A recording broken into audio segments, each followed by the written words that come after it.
All right. Welcome back, ladies and gentlemen. This is David Patrick Carey with Church of the Eternal Logos, and I am joined today by somebody you've probably seen over on John Vervaeke's YouTube channel, Bishop Maximus. Thank you so much for coming on, sir. How are you doing today?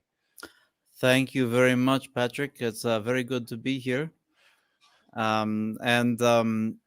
Since this is, as I understand, an Orthodox podcast, I would like us to start out with, in the name of the Father, and of the Son, and of the Holy Spirit. So I ask God to enlighten us during the course of this conversation, so that whatever we say may be useful and beneficial and profitable to the souls of those who are listening. Amen. Um, so I've asked you to come on to talk about a topic that you've been having a conversation with cognitive scientist John Vervaeke up in Canada concerning the meaning crisis. And before we get into the philosophy and orthodoxy and all this different stuff, I would like if you could introduce yourself to people who may not be familiar with who you are, your background, because you have an academic background. And just for clarification for those watching, your jurisdiction, what jurisdiction are you a bishop in? And how is that in relationship to the communion with Eastern Orthodox? So feel free to to describe yourself however. Well, my name is Bishop Maximus. I am the titular bishop of Pelagonia. Um, I I was born in Rokor. My father was a priest in Rokor, so I grew up in a priestly family. Church was everything for me, for our family, and I wanted to be a monk from the time that I was 17 years old, and so but I didn't know what monastery I was going to go to. So my father suggested, "Why don't you go to seminary?" And he meant Jordanville, Holy Trinity Seminary and Monastery at Jordanville. And basically, he said, "So you can live in the monastery, see the monastic life, and at the same time learn something useful." So that's what I did. I went to Jordanville. I became a novice there. After I graduated, I left, and with the blessing of Bishop Loris and Father Luke, and of course Bishop Loris then became Metropolitan Loris, and he passed away. Mm-hmm. Father Luke is now Bishop Luke um, of Holy Trinity Monastery, and actually we still have contact. And with their blessing, I went to Holy Ascension Monastery in Bearsville, New York, under Metropolitan Pavlos of the Genuine Orthodox Church of Greece, or the Church of the Genuine Orthodox Christians of Greece, which is commonly called the Old Calendar Church. Mm-hmm. Now, of course, we were in communion with Rokor back then. This was before Rokor joined the Moscow Patriarchate. But we of course did not do that. There were certain reasons for the division or the separation in communion, specifically the question of ecumenism. And so that's the reason why I'm not in communion, or rather our church is not in communion with other Orthodox churches. Unfortunately, we have in Orthodoxy a number of divisions. Of course, there's the whole Ukraine issue, and a number of other often ethnic or various divisions, which may the Holy Spirit guide us all to be able to resolve these differences and be in unity according to the words of our Savior. That being said, I'm not here to talk about that question. Right, exactly. And I don't want to emphasize that. If anybody is interested in knowing more, they can contact me privately. And your contact is in the video description. So if anybody would like to reach out to Bishop Maximus personally, you can use the email address that is located in the video description. So to make a long story short, I ended up moving to Guatemala, founding a monastery there. So we have a small monastery in Guatemala called La Ermita de San Ignacio, the Hermitage of Saint Ignatius, the Gobber of Antioch. Mm-hmm. And it's a small Spanish-speaking monastery. There are practically no Orthodox monasteries of any jurisdiction in Latin America. Basically, there are about 3, of which ours is one, and all of these are small monasteries. We are four people in our little brotherhood. But it's a really nice place. It's very, very beautiful. We have a view of 4 volcanoes in the distance. Wow. We're starting to do the iconography.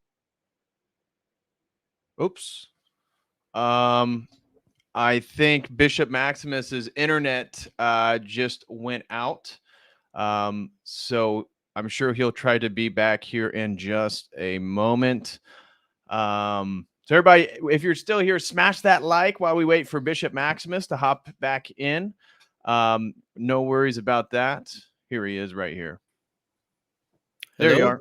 Yep. I don't know what just happened. I received a message saying that I was out, but Oh, I'm in again. yeah. Not sure exactly what happened either, but you were talking a little bit about your monastery there in Guatemala. Yes, so we have a small monastery, and we are trying to support ourselves by cultivating coffee. So we have a little coffee farm around the monastery, and it's called San Ignacio Coffee. We have a website, which is sanignaciocoffee.com, and we sell the coffee online in the United States. It's very good coffee, and I would ask anybody who likes to drink coffee to support our monastery um, by purchasing our coffee. Great. So Yeah. anyways, I in addition to that, in addition to being the superior of the monastery there, I'm responsible for some other missions. I travel a lot, both in Latin America and in Africa. I'm responsible for some missions there. And I also teach at St. Photios Orthodox Theological Seminary in Etna, California. Mhm. And I am here right now, in fact, at the seminary. They gave me a room. This is a seminar room to use. Oh, excellent. And so I teach at the moment two courses here at the seminary. I teach a course called Science and Religion. The topic, I think, is self-explanatory. Yeah.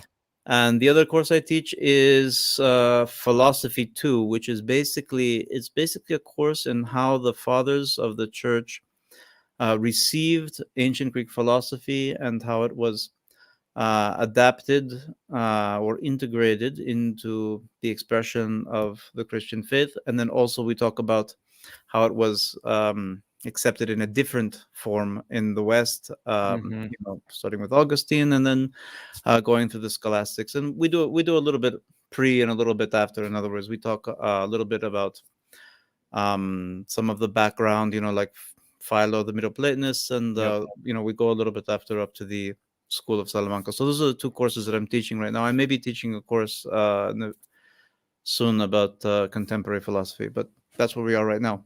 Oh, interesting. Well, we have a little bit of overlap. My dissertation I'm working on right now has to do with analyzing transhumanist philosophy and Hmm. looking at it from a religious paradigm and then sort of reflecting upon it based on Orthodox theology. So, looking at the concept of theosis and apotheosis and transhumanism and just showing the similarities, but the inversions as well. Yeah, the Um, demonic inversion, I would say. exactly. Exactly what it is.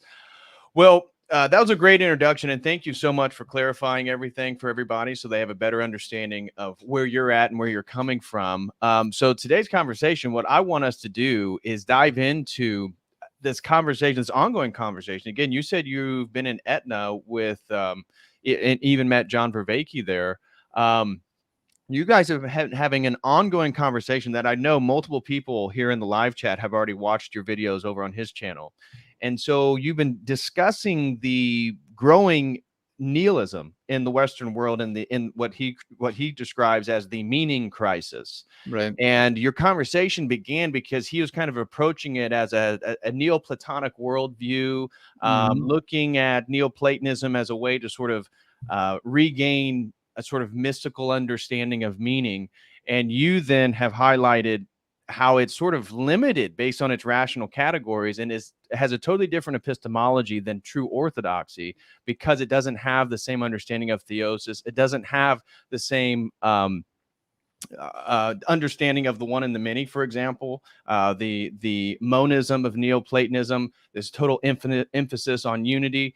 Again, Hmm. what I always like to say is orthodoxy is always both and that's Yep. why I Yep. consider Orthodox theology is so beautiful because it's always both and it's not one Hmm. or the other, which the Western mind is always caught in. And so I was wondering if we can open up this conversation then.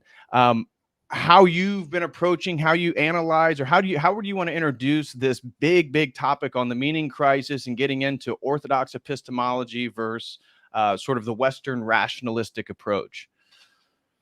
Well, it's a that's a huge topic there. Yeah. Yes,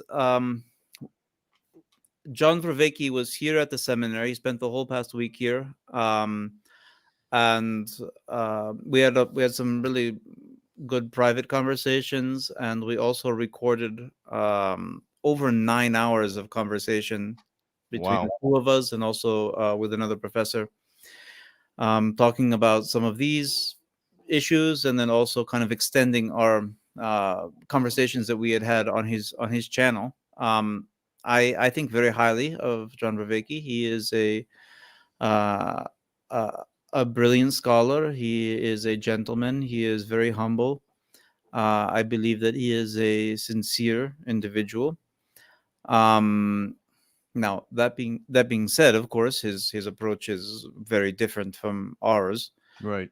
He is approaching it from ultimately a naturalist view, but what he calls extended naturalism, which I think actually is a very useful step um, away from pure materialism. And ultimately, he constructs a vision of reality which tends in the Neoplatonic direction, in which he explicitly connects with Neoplatonism, although it's definitely not the original version of Neoplatonism. So he emphasizes in his work the idea of the meaning crisis, which is namely that as a result of the confluence of a large number of factors in the modern world, many of which are uh, novel uh, and it did not exist prior to, let's say, the past 100 years, although you could take that number and move it any way you like. Um, that people no longer have meaning in their lives. They no longer know what they're doing and why we're here and what life is all about, and they're suffering from a variety of mental crises and social crises and political crises. And he is trying to explain this and then offer a means of understanding it so that people can recover meaning in their lives. Now, Mhm. I think that the way that he explains it is basically correct, and the things that he recommends people to do in order to address the meaning crisis, in other words, in order to have meaning in their lives, or to have to live a meaningful life, I think those are also correct. I also think that they fundamentally fall short of um, what is really behind meaning in our lives, because we as Orthodox Christians know that true meaning is connected with being with God. In other words, God created us in order to be with Him, and um, we can do many practices and many have a correct perspective on many aspects of this created world and our relationship with this created world. And to the extent that we do have that, it's going to help us and going to help us to have a better life. Mhm. But there is something ultimate that is behind all of that, which I think that if we, I don't think this, I mean, this is the explicit doctrine of the Orthodox Church, and also what really every religion in the world um, points to in one way or another, the fact that we have to be in relationship with God. Now, we can break that down technically in all different ways, and I don't know which way you want to move the conversation or to break it down. Well, maybe we agree the differences between maybe we can focus on rationalism here, Mhm. and that one of the ways in which the West, especially due to we could argue the errors of scholasticism, has placed so much of a rationalistic approach to coming to know God, but then also in a way coming to engage with God. And so, as you, I think, accurately described, the participatory versus the propositional forms of epistemology. And so, what one of the things again that's so beautiful about Orthodoxy, getting back to this both and, is that, yeah, we have the church fathers, we have rational, understandings, philosophy. We can make cataphatic descriptions of God to its limits, but also we're much more apophatic, which were John Vervaeke. That's why appeal of Neoplatonism, because they also had that apophatic approach. But they don't have theosis. They don't have the energy essence distinction. They don't have the ability to directly engage with the personal Godhead. And so maybe we can go into then this differentiation, focus on rationalism, but how this differentiates between the Eastern and Western mind. All right. Well, let's put John Vervaeke's work aside for the moment. Okay. And let me just start this out explaining it in the simplest way possible. Okay. And then from there we can work it however you like. Sure. So I actually gave a sermon about this on Sunday. This past Sunday we celebrated, actually irrespective of church calendar, because it's according to the Paschalion, the fathers of the First Ecumenical Council. All right. So why would we celebrate the fathers of the First Ecumenical Council? And the question then arises as to what is the locus of authority in the Orthodox Church. How do we understand, how are we to interpret Holy Scripture and to know what is the correct doctrine when a heresy arises, or when there is a question about what is the correct doctrine? Mm-hmm. And there is a very obvious distinction in this between Orthodoxy on the one hand, and then Roman Catholicism and Protestantism on the other hand. So if we look at Roman Catholicism, their view is that the Pope decides everything. Right. The Pope is infallible insofar as he speaks ex cathedra on questions of dogma or morals. And this capacity that the Pope supposedly has of being infallible is not dependent upon the way that he lives. It is not dependent upon his own relationship with God. In other words, it is completely divorced from the Gospels and from Christ. It is purely by virtue of his office, in other words, as the successor to St. Peter. Now, the Protestant view, on the other hand, basically, and notice here the dialectic of the one and the many. Yes, exactly. Roman Catholicism chooses the one, and Protestantism then, in reaction to it, chooses the many. Right. Right. So whenever you depart from the both and, as you said, you're going to get split. It's like the light going through the prism gets split into different colors and no longer remains the one pure white light.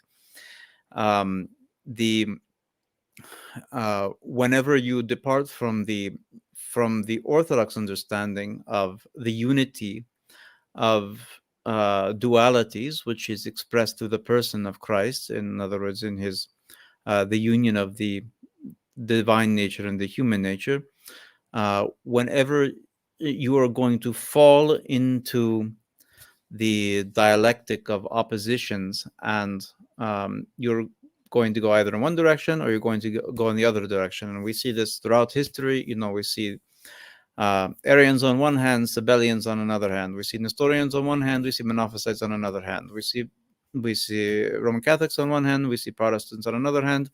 There's always these two extremes, and Orthodoxy is following what the fathers call the Vasiliki Odos, the royal road, which goes through the middle, which avoids the two extremes, because it's not working within the same within this dialectic. It's rather transcending this dialectic through the person of Christ. Anyway, so the Protestants are saying the opposite. They're saying every person can can Right. interpret the Bible. Every person is inspired by the Holy Spirit. In other words, every person who has accepted Christ, who has faith, who is a believer. And we know historically how this is all worked out. Of course, every person is going to have their own opinion, and hence the Protestants split into 1,000 different sects. Right. And may I point out in regards to epistemology, then I would argue that this choosing over the many has led to a sort of presupposition within the West that leads to subjectivism because of the solas and the idea that we can, or certain people can interpret the scripture and come to the true Oh, conclusions. absolutely. Yeah, was the basis for the postmodern turn in literature, which is exactly then why the West is stuck in a sort of relativistic epistemology. Well, I mean, you can trace out the effects all over. It's Yeah, obviously related to the Western individualism, right, and that in turn then, when we see it degenerating, it leads into loneliness and isolation, and all of the psychological problems that those cause. So whenever you have, you see, people think that theology is this pure abstraction, has nothing to do with real life, which is false, because inevitably these ideas, which may seem abstract, they end up creating mindsets, and they end up creating cultures, which then filter out throughout all of society, and are reflected uh, in the way that people live their lives, and end up becoming pathologies. So, of course, in the Orthodox Church, we are trying to avoid pathologies. We are trying right, to avoid tapathi, the passions. This is the whole beginning of the spiritual life, according to the fathers, is the purification of the soul from the passions. And so much of patristic literature is about how to purify the soul from the passions. right, So now, if we go to the Orthodox, well, Protestants believe one thing, the Roman Catholics believe another thing, and each of them are distorted in their own particular way. What then do the Orthodox believe? Well, the Orthodox understand that the authority in the church, or rather those who are able to speak truly about divine things, about how to interpret Holy Scripture, about what is the correct doctrine, that these people are the saints of the church. In other words, they are those who have followed the gospel of Christ, who are living the life of Christ, who have been purified from the passions through their spiritual struggle, through spiritual warfare, who, having been purified from the passions, have been enlightened by the Holy Spirit. The grace of the Holy Spirit has come down upon them and has enlightened them, so that they are able to see things more clearly than those whose eyes are obscured by the dirt of the passions are able to see things. Now, this does not mean that they gain knowledge into the nature of subatomic particles or anything like this. Some people may misunderstand what that means when we talk about illumination, or when we talk about as Saint Maximus's common theme of the contemplation of the logi, or anything like that. That's not what we're talking about. We're not talking about a material analysis of the structure of the universe. Rather, we are talking about understanding how God created everything for the purpose of our salvation, in order to lift us up to Him. In other words, understanding material things for spiritual purposes. And so, a person who has been enlightened, and who is um, in this state, is able, according Saint Maximus explains very well. He talks about the theoria ton logon ton ondon, que theoria ton logon ton agion graphon, the contemplation of the nature of the principles of reality, and the contemplation of the principles of Holy Scripture. So a person is able to understand both Scripture and the nature of things, and of course, to the extent that they are able to ascend towards God, they're able to see divine realities with greater clarity as well. And then, having had this perception of what the truth is, they then express that back to us in human language. And in order to express this in human language, they have to avail themselves of terms and ideas and arguments which necessarily use human reason, and which often historically were borrowed from ancient Greek philosophy. Mm-hmm. But the point is this: is the point is that the philosophy does not precede the illumination. Rather, the illumination precedes the sometimes philosophically oriented expression that the fathers use in order to describe divine things. So, for example, on with respect to the First Ecumenical Council, the fathers uh, they didn't technically invent this word, but they adopted the word homoousios, Mm-hmm. consubstantial or of one essence. Many people objected. Many people who were, let's say, not heretical in intention, um, with respect to the divinity of Christ, they objected to that word simply because it was not found in the Bible. And um, the fathers of the church at that time, and in the, let's say, the succeeding couple generations, with Saint Athanasius the Great and the Cappadocian fathers and so forth, they um, they said that we can use these words from that are adopted from ancient Greek philosophy. Of course, the whole idea of ousia, of essence, and this brings up all sorts of philosophical categories, and the fathers availed themselves of these philosophical categories: person versus essence, or hypostasis and nature. Mm-hmm. They used all these words because these were the best words, or are in fact the best words available to us in human language to express these divine realities. Right. Now, we understand that there are levels of language, and Yeah. ultimately, the higher you go up towards God, the less language is capable of expressing that which ultimately is ineffable, because God is truly ineffable. Right. And But nevertheless, and Saint Dionysius explains this very beautifully, actually, in his mystical theology, the levels of language. Nevertheless, these levels can be used. So now, if we go back to your original question about propositional knowledge versus participatory knowledge, the it, for the Orthodox, the participatory knowledge has a kind of ontological priority over over the propositional knowledge. However, the two are in a positive relationship with each other, Mm. and in a sense, they can't entirely escape each other. What I mean is this: is that the um, for a person to truly understand the nature of, let's say, I don't want to say to understand the nature of God. That's actually technically impossible. Um, Right. but So it to makes us orthodox. yes, to understand, let's say, to contemplate, to behold God to the extent that is possible for humans, or to understand correctly the relationship of God to us, to man.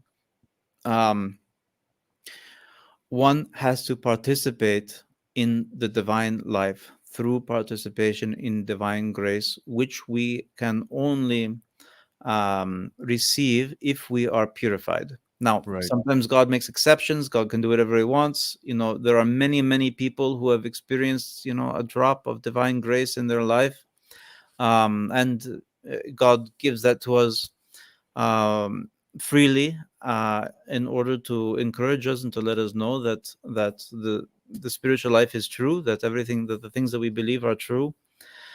um Although at that time, although we may not be worthy of experiencing that as a constant state, Right. which is, in fact, what illumination is. In fact, if a person who is still in a passionate state were to receive that divine grace, they would not be able to stand it for very long. It would be too Mm. much for them because they are not purified. They are not ready. They're not able to hold that. But all right, so in order to understand reality, we have to experience it. That is the Mhm. participatory aspect. The problem is that, so we always end up going back to the propositional in two ways, because on the one hand, in order to express the experience, we have to express it in propositions, because that's how human language works, and that's how human reason works. Is we understand things propositionally, and we analyze them propositionally, and Right. our mind works with them propositionally. Right. All right. Now, okay, but what is the point of explaining that propositionally? Well, the point is that if you then want to experience the participatory aspect, in other words, the grace of God, uh, you have to have some guidance as to what to do. There has Right. to be some specific actions that you do. There has to be some specific set of ideas that you believe. There has to be a way to orient your mind towards that which is true. And that's what all these propositions do. So Right. we have propositions about how to live, how to purify ourselves, how to view ourselves in relationship with God, how to view ourselves in relationship with other human beings, and ultimately how to conceive of God correctly. Because what happens if you follow part of the spiritual life and you have some sort of spiritual experience, or what may seem to be some spiritual experience? How do you know if it is true or not? How do you know if that is from God and not from the demons?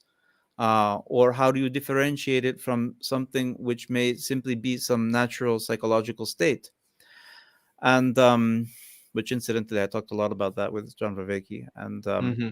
I think there's some useful content there. But, anyways, so how do you know if what you're experiencing is real or is good or bad? How do you discern this? Well, the way that we as Orthodox Christians discern this is by referencing those propositional expressions that the Holy Fathers used, and they act as kind of guideposts for us in order to understand, in order to make sure that we're not deviating on our spiritual path. So you see, there Hmm. is a positive and dynamic relationship between the propositional and the participatory. Right. In the participatory is we could say, has priority over the propositional, but insofar as we are humans living in this created world, and we are endowed with reason, and reason is the mode by which we process our life in this world, we always have to refer back to the propositional. So there's this continual um, going back and forth, or I would say, ultimately, if they're in correct relationship one with another, interpenetrating between the propositional and the participatory. Yeah. So that's Well, where I want. that's where I would start things out with. Yeah. And I want to then highlight it and kind of tie up everything that you're talking about in regards to, you made a subtle point, but I think it's really important that to come to, at least from the Orthodox perspective, that participatory illumination precedes sort of the rational understanding, because of what you're talking about, the discernment, the spirit, our relationship with God. And I would argue that that would have to do with a different anthropology, and that our noetic faculties being tied to the heart, the eye of the soul, the nous, is a little bit of a different concept than just the sort of disembodied mind that the West has. And so knowledge then is not just propositional factual statements, which I think would be more common to the Western mind, that is a disembodied, concept of rationality. Whereas for the East, for the Orthodox, um, you have to participate in these uncreated energies of God: truth, love, logic, mercy, compassion, glory, honor, beauty. And it's through this participation in God that then when we re-encounter propositional statements or however we want to frame it, reading scripture, one then can interpret but be illumined by God to then come to some type of more correct interpretation. Could you speak a little bit then on uh, this concept that the participation in God and illumination must precede these rational understandings? Because I think that may have went over some people's head, but that's a really important point that you're highlighting, a difference from the Orthodox approach to knowledge versus a Western empirical or rational approach to knowledge. Well, there's a couple points here. Well, first of all, different people have different experiences, Uh-huh. and I don't know that I could affirm that every person who is Orthodox has had some sort of mystical experience which necessarily Sure. brought them to Orthodoxy. And of course, Right. there are many people who are born Orthodox. I was born Orthodox, who's for whom the let's say the rational part of it was always present, and the participatory aspect was on a lower level. So now, when we talk about, how you say, there is participation on lower levels, and um, in fact, the church has means to of expressing this on the lower levels. I would say that things like icons, Right. incense, the chanting, and so forth, the whole experience that we have when we go into an Orthodox church, these are means by which the physical means by which the church allows us to participate in a higher reality, but nevertheless, they are not direct manifestations of grace, Right. because grace is ultimately something uncreated, and we're talking about Sure. created objects, right here. So there are levels. I think every person who is Orthodox, who genuinely believes in the Orthodox faith, is going to have a positive relationship to these lower levels of participation. In other words, I don't know any Orthodox people who dislike icons. Uh, for Orthodox people, they um, you know being in a church that has beautiful icons in it, and Beautiful venerating chanting, venerating the incense. icons, and maybe contemplating the person who is depicted on the icons. These are all things that we all do, and that are ways for us to connect with something higher. There's the common expression that icons are windows to heaven, Right. and so these are it would be false to say that every Orthodox person first has some sort of uh, higher mystical experience, Right. Yeah, that I that didn't. pick them. Mine was a sort of rational. I took a whole course on the history and theology of the Orthodox Church as more of a Mhm. philosophy student of religion as a Mhm. non-believer. But my only point was not that everybody had a mystical experience, but that but your life itself, from my understanding, prayer, like you said, going to liturgy, going to church, especially if you're already brought in, participation with the sacraments, these are ways that we can engage in God's energies. And it's by the continual process of engaging in these things, whether you have a direct mystical experience or not. These are ways in which you can become illuminated, not in the Saint Simeon, the new theologian, hesychastic illumination, not to that degree, but are we not all being illuminated I to some points? I yes, but um I would be careful about how Okay. we use some of these words. Okay. Um the fathers uh talk about a specific sequence that we as Orthodox Christians follow in our spiritual lives, and they are purification, illumination, deification. Now, we all want to get to the illumination, but we have to go through the purification first. And if we are not actively being purified, then any sort of illumination that we perceive is either going to be extremely fleeting, Right. um, Yeah. or it is Great going to point. be a form of delusion. Right.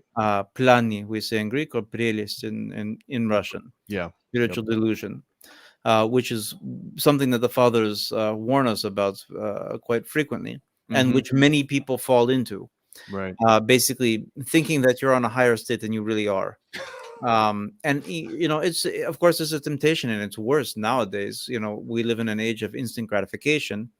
Um, you know, press a button and you can have all the knowledge in the world right in front of you. Pop a pill and you can feel happy. There's Yeah. um Unfortunately, well, I mean, that's the reality. That's it the is. It reality is. It that we live absolutely in. is. And all of us are affected by it. It doesn't matter how pious we are, how much we are living the life of the church. We're all still affected by it. Right. I lived and I still live in a monastery, for 25 years or more. And of course, now as a bishop, I'm more in the world than I was. But I'm affected by it as well, and I feel it. I feel it dragging me down, and I have to consciously fight against it. And it's like a lot of times I feel like I'm reading. Every morning I sit down and I read the fathers a little bit, usually the Philokalia or some other book, and it's like there's a certain amount of the reading and praying that I do that's not to get me up to some higher level. It's just to keep me on baseline. And I know that's the case for many other people as well, because the world drags us down. So where I was going with that Hmm. was that um, we most of us need to concentrate primarily on the purification of the soul. Agreed. And we need to be careful not to jump ahead of ourselves. Um, Now, we can speak about a kind of illumination, in the sense of there is a clarity of mind that we can possess, even if we are not entirely purified of the passions. Um, if we have a correct Orthodox mindset and a correct Orthodox conscience, we will see things more clearly. And we can call this a kind of illumination, but we need to be careful with what we mean when we use a word, because a word can be used with multiple senses. And we need and when the fathers speak about illumination, they principally, but not exclusively, are referring to this intermediate stage of the spiritual life, which I can say it's intermediate in a kind of technical sense, although it is associated with what we would commonly call sanctity. So I guess my hesitation here is Hmm. is in using the language of illumination to refer to the everyday experience of a person who is still struggling with their passions, and who finds themselves dragged down by their passions, as most of us in fact do. Right. Um, and um, and not confusing the certain amount of mental clarity that might come from a careful and honest study of the Holy Fathers and the Scripture, and gaining an Orthodox conscience, and Yes. leading a proper Orthodox life, not confusing all of those things, which are eminently good things, and which all of us ought to be doing, with the actual descent of the grace of the Holy Spirit, which comes in that state, which is properly called illumination, by the Holy Fathers. The reason I'm trying to make that distinction is because I don't want people to get ahead of themselves Hmm. and to basically skip the practical part of the Orthodox life, which is the actual struggle against the passions and trying to live Christianity practically. Right. Because we want to get to the juicy stuff.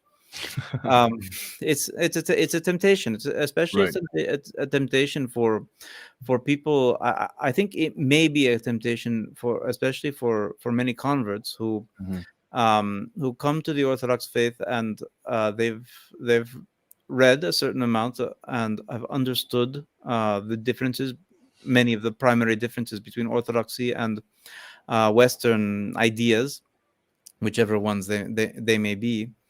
And I can say that understanding that difference is like a light bulb that goes off in the mind, and it's like, wow, there's something I didn't realize, and something that's true and real, Right. and tremendously important, and Right. it's right, and I can access it. It's right there. I mean, that's such a tremendously amazing event or experience for so many people. And I know so many people, a lot of young men in particular, who have gone through some sort of process like this, and come to Orthodoxy. Especially more and more, this is happening. And Right. it's wonderful they have such enthusiasm for learning about Orthodoxy and for living Orthodoxy. And I really love talking with young people about these kind of things. And we're just the even the camaraderie that develops on the personal level. Right. But there is this temptation that we have, which is, I guess, it's a universal human temptation, but it is exacerbated by the culture that we live in, this culture of instant gratification. So I say this not really to disagree with what you Hmm. had proposed, but simply to sound a little bit of caution there, so that we don't get ahead of ourselves. Right. As Orthodox, our first and foremost, we must dedicate ourselves to prayer, heartfelt prayer, to repentance for our sins, to purifying ourselves of the passions, and accepting God's will in our lives, accepting God's providence over us, submitting ourselves entirely to His divine will, Hmm. and gradually growing in the faith. Right. And I would agree with you as well, obviously. Mm, My point was just trying to highlight that, I guess, theosis. I was trying to highlight the daily participation in theosis, which is that building that orthodox phronema, participating all mm, these things that you said are good. That is different than monastic illumination or these mystical encounters with God's grace. So I was trying to agree with you that there is a difference, even though mm, this is a spectrum, I guess is what I'm trying to say. There's a spectrum here, and we are using words that are describing a spectrum, a process that's happening. But the beginning, yes, you're participating in a sort of purification and illumination. You participating with God. That's part of what makes Orthodoxy unique in regards to this energy essence distinction compared to the Catholic West or the Christian West. Absolutely. I mean, it's a tremendously important distinction, because it Right. means that we are actually participating in God, and not simply having an external relationship to Him, um, where there's no real contact. It's all through intermediaries, created intermediaries. So no, the Right. essence energy distinction is absolutely crucial for understanding the Orthodox spiritual life on all these levels here. Right. on the level of purification, on the level of illumination, and ultimately on the level of deification. Those words, which Catholics themselves actually do use those words. Mhm. The problem is they lose 80% of their meaning when you take away the essence energy distinction. Agreed. Agreed. And I would say that is scholasticism. I mean, the Great Schism, scholasticism. You can just see the domino effect that these presuppositions have led to. Um, can you speak again to the let's see, the you're talking a little bit about emergence and emanation, and how these are kind of understood in a orthodox under a framework compared to a Western, a Neoplatonic, uh, a Platonic worldview. What exactly is emergence and emanation? What are these ideas, and then how do they work out in Orthodoxy, or how does Orthodoxy deal with these? Well, okay, this is switching topics a little bit, Yeah. which is fine. First of all, I think actually that these are points of contact rather than major differences. And in fact, when I was speaking with John, that was John Vivecchia, that was something I was trying to hammer out. Um, uh, Not because I really disagreed with what he was saying, although there were details that I disagreed with, um, but because he is presenting these ideas starting from a naturalistic framework, one, in other words, a scientific method, which is generally accepted by everybody on the planet, because we can turn on the lights and Right. um and but once one accepts that and then starts to think about what that presupposes, one is inevitably led in the direction of religious realism. Mm, And so I was talking with him about that, not actually as a difference between orthodoxy in the West. I wasn't talking about it in those terms. Rather, I was talking about it as this is a kind of doorway for non-religious people to return to a religious view of reality. right. And so it's actually I had been uh, I guess trying to work on explaining that a little bit. Of course, you from an Orthodox point of view, and using Orthodox words, the and concepts, where I wanted to direct the conversation. In fact, when I was actually speaking with John, we did get into this, and he admitted more than more than I thought he might admit it at um, at the beginning. Um, was towards faith, Mm, um, mm-hmm. because that's where I think it all leads to. Right. I think it leads to faith, religious faith. Mm-hmm.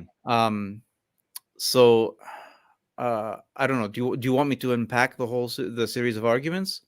You go wherever you feel like is most educational on this topic. Yeah, feel free. Feel All free. right, all right. Let me unpack it. I guess there's. I don't need to make too much of a distinction here, although I'll make a few references because Okay. actually, my own approach converges very much with where how John was trying is trying to explain it, except that of course I go further. Right. As Orthodox Christians, we Right. go further.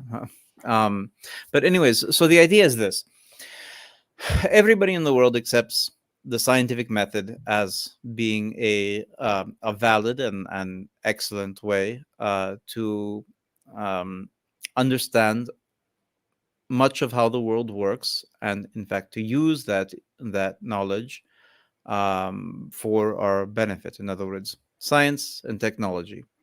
And the technology is the practical expression of the theoretical ideas of the science, and the fact that technology works is evidence that the science is true. Oh, looks like Bishop Maximus had a bit of another mishaps. He'll be back on in just a second, I'm sure. I want to give a special shout out to all the super chatters. We'll be getting to those in just a moment, guys. Smash that like for everybody who's still here. Here he is right here. Okay. Hello? Yeah, we got you. Sorry, I don't know why it dropped. Um, Maybe it's the Wi-Fi here. Um, all right. So the fact that technology works is evidence or demonstrates the fact that the science is true, which means that the scientific method is true, and this is what everybody on the planet accepts, except for a few postmodernists who don't believe that anything is true at all. Exactly. Um, and I mean, it's actually it's sad that in fact right now even science itself is under attack from postmodernists. Right. um, and that's where you reach the ultimate extreme of insanity, where you doubt the reality of anything and everything, Right. and where that leads, of course, is nihilism, Right. and uh, well, the psychological effects of that are either um, going to be extreme psychological pathology, ultimately ending in suicide. Right. So we have skeptical nihilism as our extreme of the rejection of reality. Um, Now, the fact is that a person who has a healthy approach to the world is inevitably, if they follow the consequences of what they believe or of what they act as if they believe, they are inevitably going to move in the direction of religious realism. And with so we have the scientific method. Then we have to ask, well, if the scientific method is true, if we believe that it is true, what are the presuppositions of the scientific method? Well, science presupposes, first of all, that there is such a thing as truth. Right. Okay, because if there were no such thing as truth, then there would be no point of pursuing any scientific endeavor. So there must be such a thing as truth. There must be such a thing as knowledge, Mm-hmm. because the whole pursuit is to gain knowledge. There must be a real world. If there were Mm-hmm. not a real world, then we would not be able to investigate it. And insofar as the purpose of the scientific method is to understand the truth and to acquire knowledge, these goals are understood to be good. It is good to pursue the truth. It is good to avoid error. It is good to acquire knowledge. It is bad to promote mistakes or to be dishonest in one's scientific endeavors. Well, what do we have right there? We have a realist epistemology, we have a realist ontology, we have a realist ethics. Right. Um, and that's what science presupposes. Uh, so, so that's a big step right there. Yeah. And can you get any of those through the scientific method? Does the scientific method does it come to the conclusion that they need to use averages, measurement and average to come to truth? You know, the scientific method yourself, I'm highlighting is that all these presuppositions that it has, this realism, the worldview, the paradigm itself can't justify. Just like the Right. objective rules of logic, the use of numbers, these things. Science, Go ahead. science itself cannot explain science. Right. That's what I was trying to Okay. highlight. In order to understand anything, you can only understand it from a higher level or a higher order of reality. you can only see it from above. So science does not explain science. Science explains that which is within science. In order to explain science itself, we have to ascend a level. In other words, we have to ascend a level of reality into what is no longer the scientific realm. It is rather the philosophical realm. And this is the assumption, which I would say is a kind of faith. Um, uh, it is a basic kind of faith, but it is not so far removed from explicit religious faith as some people might want to believe. In all of these aspects of realism. All right. Hmm. So now we have realist, we have realist ethics. And by the way, from a realist aspect, realist ethics, we can uh, construct a plausible theory of natural law, which the fathers of the church do accept the idea of natural law. In fact, it's very prominent in many of them, especially Saint Maximus. Um, so, and I would mention as an aside that the idea of natural law was um, developed by the ancient Greeks, and the Romans, like Cicero, liked it a lot. And then it was developed further by the scholastics. I would say personally that I think that in Thomas Aquinas's Summa Theologia, that Hmm. his chapter on law, and specifically on natural law, is the best part of the whole book. Mm. I mean, the whole Yeah. 4 volumes of Yeah, it's huge. It's a bear. it's huge. But I uh, in the English edition, it's 4 volumes. I read the first volume twice, and the other volumes I kind of petered off towards the end, just a little too much. Yeah. Um, but um, but anyways, that section on law, I read it a couple times. I teach it in my class, actually, one of my classes. Anyways, all right. So we have now, what this means is that every person who accepts science ought to logically accept that there is such a thing as a realist ethics, not a relativist Right. ethics, if they're going to be consistent with themselves. Right. That there is a realist ontology. In other words, the world is real. Um, Right. it's not just a projection of our minds, and hence that it is not going to be simply a mental construct. And this is going to be important in a Right. moment, Yep. because when we question nominalism, Yep. and there is going to be a realist epistemology, which means that there is such a thing as real knowledge. All right. How does this all come together? Well, that's where the idea of emergence and emanation comes into play. Hmm.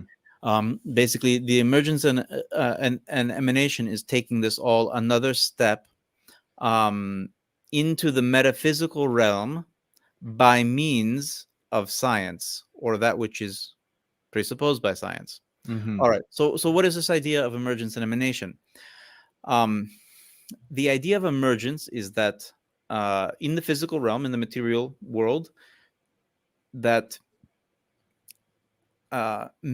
many, in fact, most, or perhaps even all of the phenomena that we behold in the physical world, in other words, in the universe that we inhabit, um, are phenomena in which the whole is greater than the sum of its parts.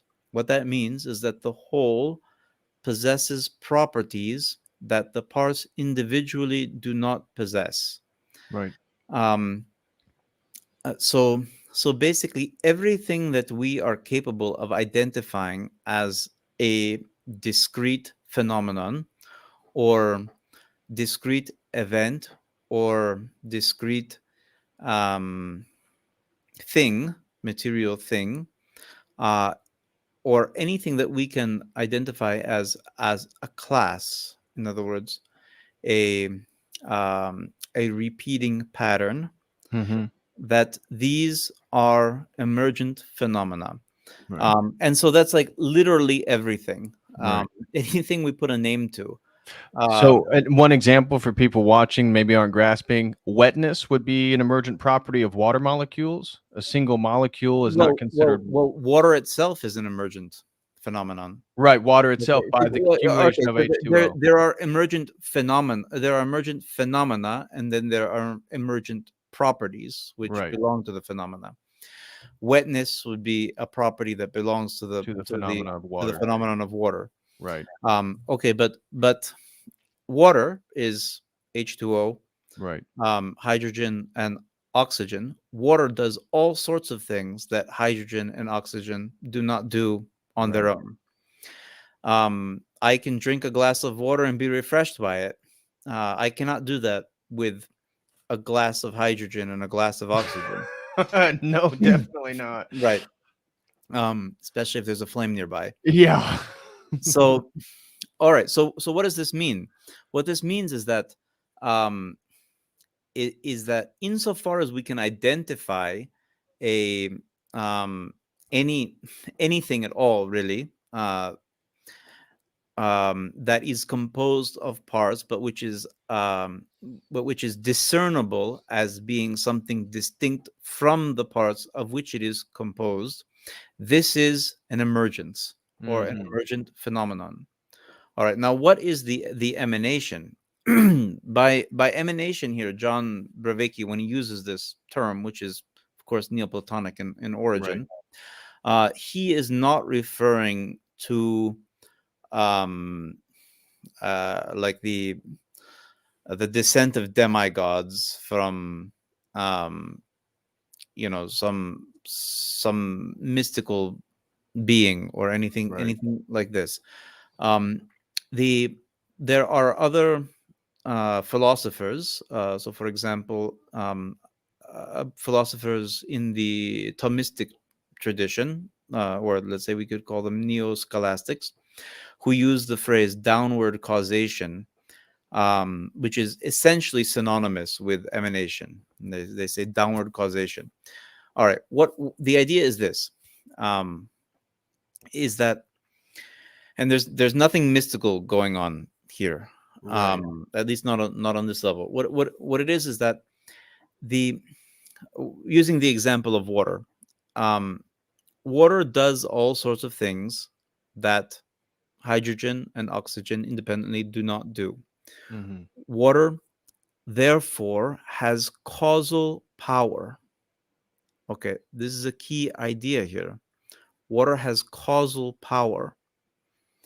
Um, Moreover, water has a repeatable pattern. In other words, there's water here, there's water in the Atlantic Ocean, and there's water in the Right. Pacific Ocean, and there's water in my cup, there's water in your body. It's all water, despite all of these different circumstances. So it has a repeatable pattern, a and it is a pattern which is intelligible. In other words, the human mind can grasp this pattern. Um, so this is precisely the theory of forms of Aristotle. Mhm. It is exactly the same theory, just Right. presented in from a modern scientific analysis. So basically, modern science in the 17th century rejected Aristotelianism. Right. First it rejected the idea of forms with nominalism in the 14th century, Right. and said there is no such thing um, as real categories of existence. It's simply that the mind imposes categories on things, on groups of things, according to its own preferences. Right. What the modern theory of emanation is saying is that scientifically nominalism is impossible. Right. It is actually impossible because we see that the patterns that the mind recognizes and classifies are not random, they are not arbitrary, but rather they um, they are built in and inherent to the structure of physical reality, Right. and we must affirm that they are real, because we can see that they have causal power. Uh, so there is that both that they have causal power and that the mind is capable of recognizing this. And Right. this is basically the idea of the intelligible form, which is a pattern which exists within external reality that the mind is capable of apprehending, and moreover that there is no intermediary between the two, between the, let's say, the pattern that exists in the mind as insofar as it grasps the pattern that exists in external reality, uh, and what the fact that there is no intervening intermediary, and the fact that we are actually in contact with reality Right. is what enables science. Right. Because if we were to approach it from the Lockean point of view of representation, that the mind represents that which is without, Right. well, then the mind is not in contact with that which is without. The mind is in contact with its own representation. If Right. we're going to take the Kantian point of view, Yep. that in fact the mind has no connection at all with external reality, that it simply exists within its own self-constructed world, Yeah. well, then really science must be impossible, because how could we know that anything is true at all? The whole conceptually, the whole theory and practice collapses. Right. So all of this combines together, so that starting purely with the idea of science that everybody on the planet accepts as true, if they're going to be logical um, in their reasoning, they are going to have to accept, as we said, not only a realist ethics, which means no relativism, no skepticism, Right. not only a realist ontology, that the world is real and we're in it, Yep. not and not only a realist epistemology, that knowledge is real and that we can actually have contact with the world that we live in, that we're not in our own little bubble or a matrix, Right. but also a realist metaphysic. And Yes. in other words, that there are those things that traditionally have been called forms, which I think of as patterns, and which are intelligible to the human mind, because ultimately we believe as Christians that God created the human mind, in order to be able to understand, at the very least, to be able to understand and interact uh, with the physical world that He created us to inhabit. Right. So all of that proceeds from the scientific, um, from what are the usually unspoken assumptions underlying the scientific method. So if I understand you correctly, what you've uh, just articulated, and I'm going to try to just sum it up briefly, tell me if I'm accurate, is for those listening, you're talking about that if you actually do believe in science, well, then it's going to then presuppositionally demand these various realist positions on ethics, on epistemology, and on metaphysics. Therefore, you can't be a nominalist and reject the universal categories in favor of the many representations, because you're saying all these things come together if you're going to be logically consistent in this worldview. And this is then you're talking about this emergent phenomenon, and how the mind is actually perceiving these unitary categories, the universals that exist within these. Yeah. So we're talking about water. Yeah, there's a lot of different molecules that come together to form water, but water is a universal category, both ontologically, but also then captured by the mind itself.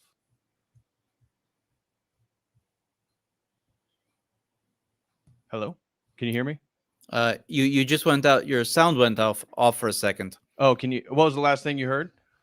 That these are universal categories that the Yeah, so mind. the universal categories you're highlighting, they're both ontologically real, but then also really perceived by the mind itself. And this is something that must be consistently, if you're going to presuppose science, you're going to have to presuppose this entire reality as well, which is trying to sum up everything you said, the realism that many people aren't being logically consistent in regards to these things. Right. That's exactly right. You're very good at understanding the trail of the argument and summing it up for people. But I guess you have considerable amount of philosophical background. Yes. Yes. Yeah. Okay. But this is why I wanted you to come, because everything you're doing, this is perfect. I know the people watching, they're loving this because Mhm. you're expressing it in a way that some people are tracking and grasping this in a way that they haven't before.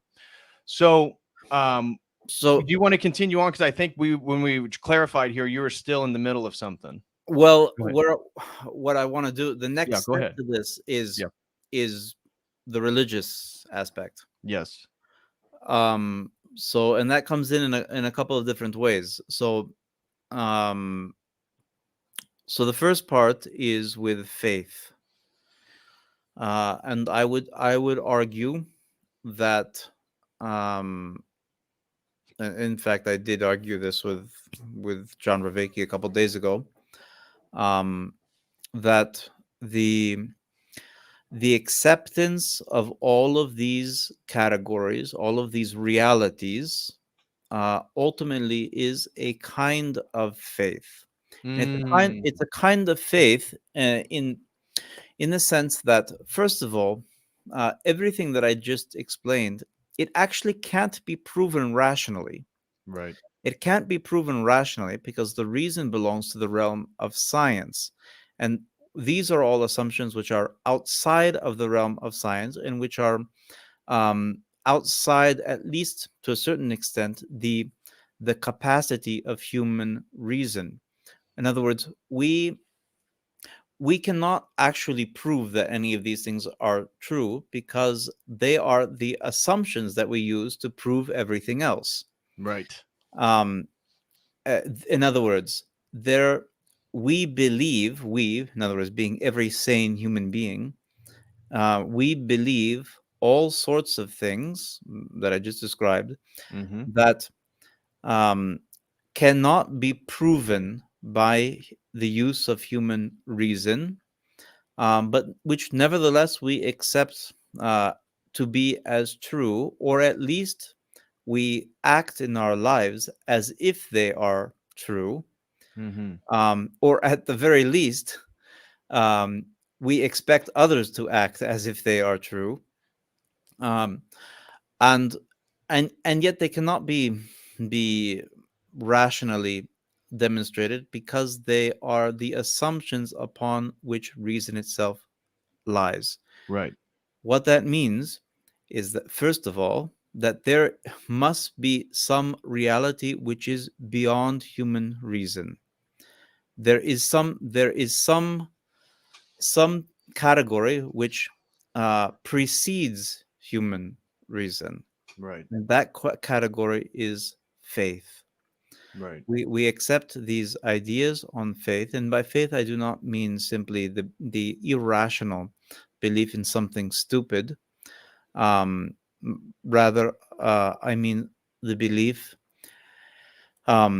in that which makes our life real and which makes possible uh, our life in the world in any sort of normal sense. Right.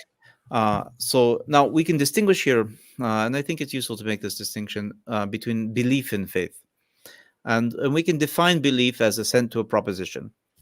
I Okay. think that's the standard definition. It works well enough. Yeah. And when we use the word faith, we mean something that's a little bit more. So this would actually go back to to what we were talking about before, the propositional versus the participatory, we can think of belief as insofar as it is assent to a proposition, belief is on the propositional level. When we talk about faith, we are referring not simply to the belief in a proposition, but also the experiencing of the reality or the truth of that Right. proposition actually in our lives, which Mm, is, of course, participatory. right. So, Yes. I'm seeing how this is coming back. right, how it's all coming back, and how it's all connected. And so, um, uh, all right, so that's one part. I'm going to leave that Mhm. hanging for Yeah, just a moment, sure. and then go back to, now I'm going to return to another Okay. aspect of how all of these assumptions actually lead in the religious direction, Mm-hmm. in which that is the idea of, I'm going to call it broadly, symbolism. And what that is that the the way that we as human beings participate in all of these realities that we just spoke about, the epistemological, the ontological, the metaphysical, and the ethical. That the way that we as human beings experience them is not only in a direct manner. uh, there there is also a very important way in which we experience them in what you could call a somewhat indirect manner, but which is symbolic. Mm. And in other words, the the way that we as human beings, across cultures, across every culture and time, in different ways, but all with the same underlying broad principle, um, is through representing these realities to us in a more direct and accessible manner. So um, every culture, every religion, every people throughout the world has all sorts of symbols, and these symbols are meant to represent precisely these realities, which Right. we just uh, uh, affirmed to be accepted on faith. Right. So, now, of course, there can be all sort of distorted symbols and so Well, forth. and to the point that you're making, symbol within the Greek, if I remember correctly, is the bringing. It's the throwing together, balo, to throw. It's the throwing together of two realities within one symbol. The symbol Connect, isn't.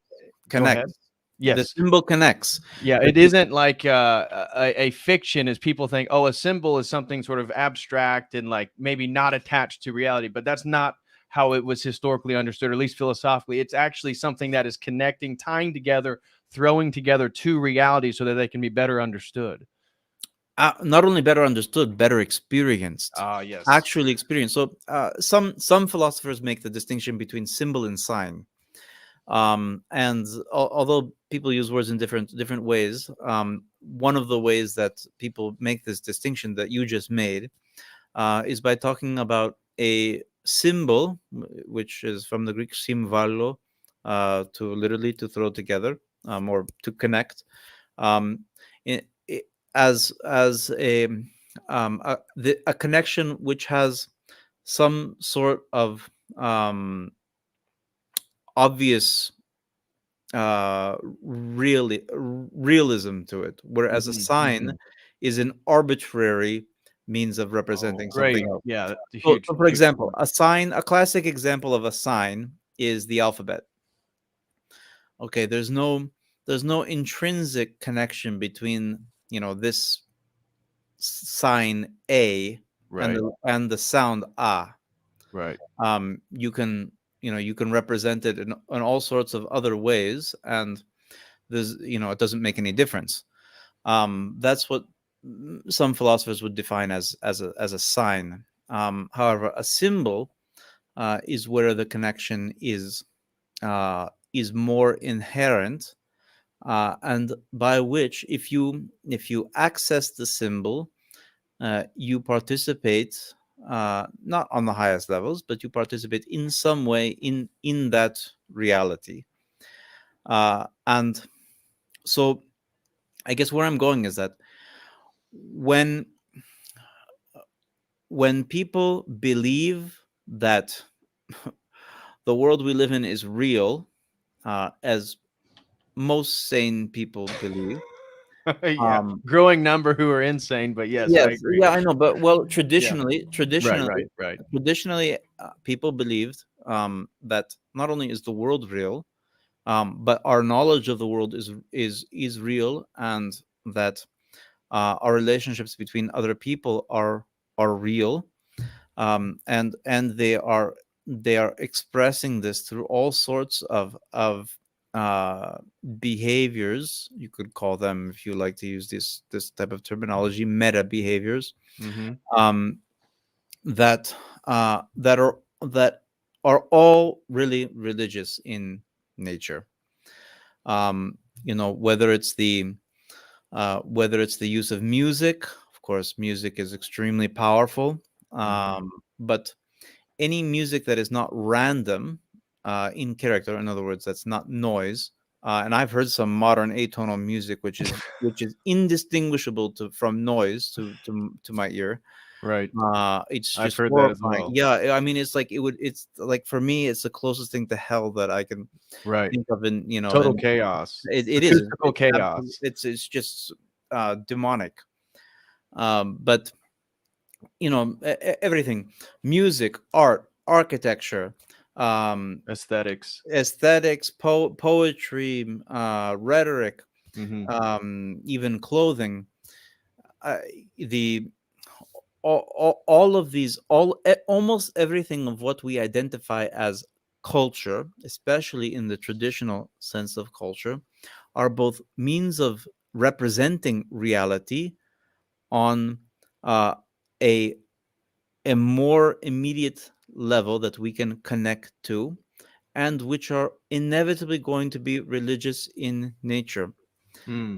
Cross This is true across cultures, across time. It's These are human universals. All right. So, and of course, these were all attacked Right. by the developing nominalism, by the developing skepticism over the past Right. couple of centuries. All of these kinds of traditional expressions, which are ultimately religious in nature, have been under attack. So, look at modern music, which is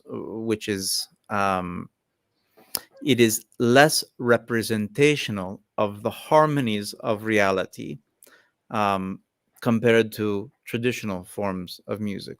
Right. Modern architecture, instead of representing the forms of physical reality, which are supports for contemplation, the modern architecture strips all structures of any type of ornamentation, Yep.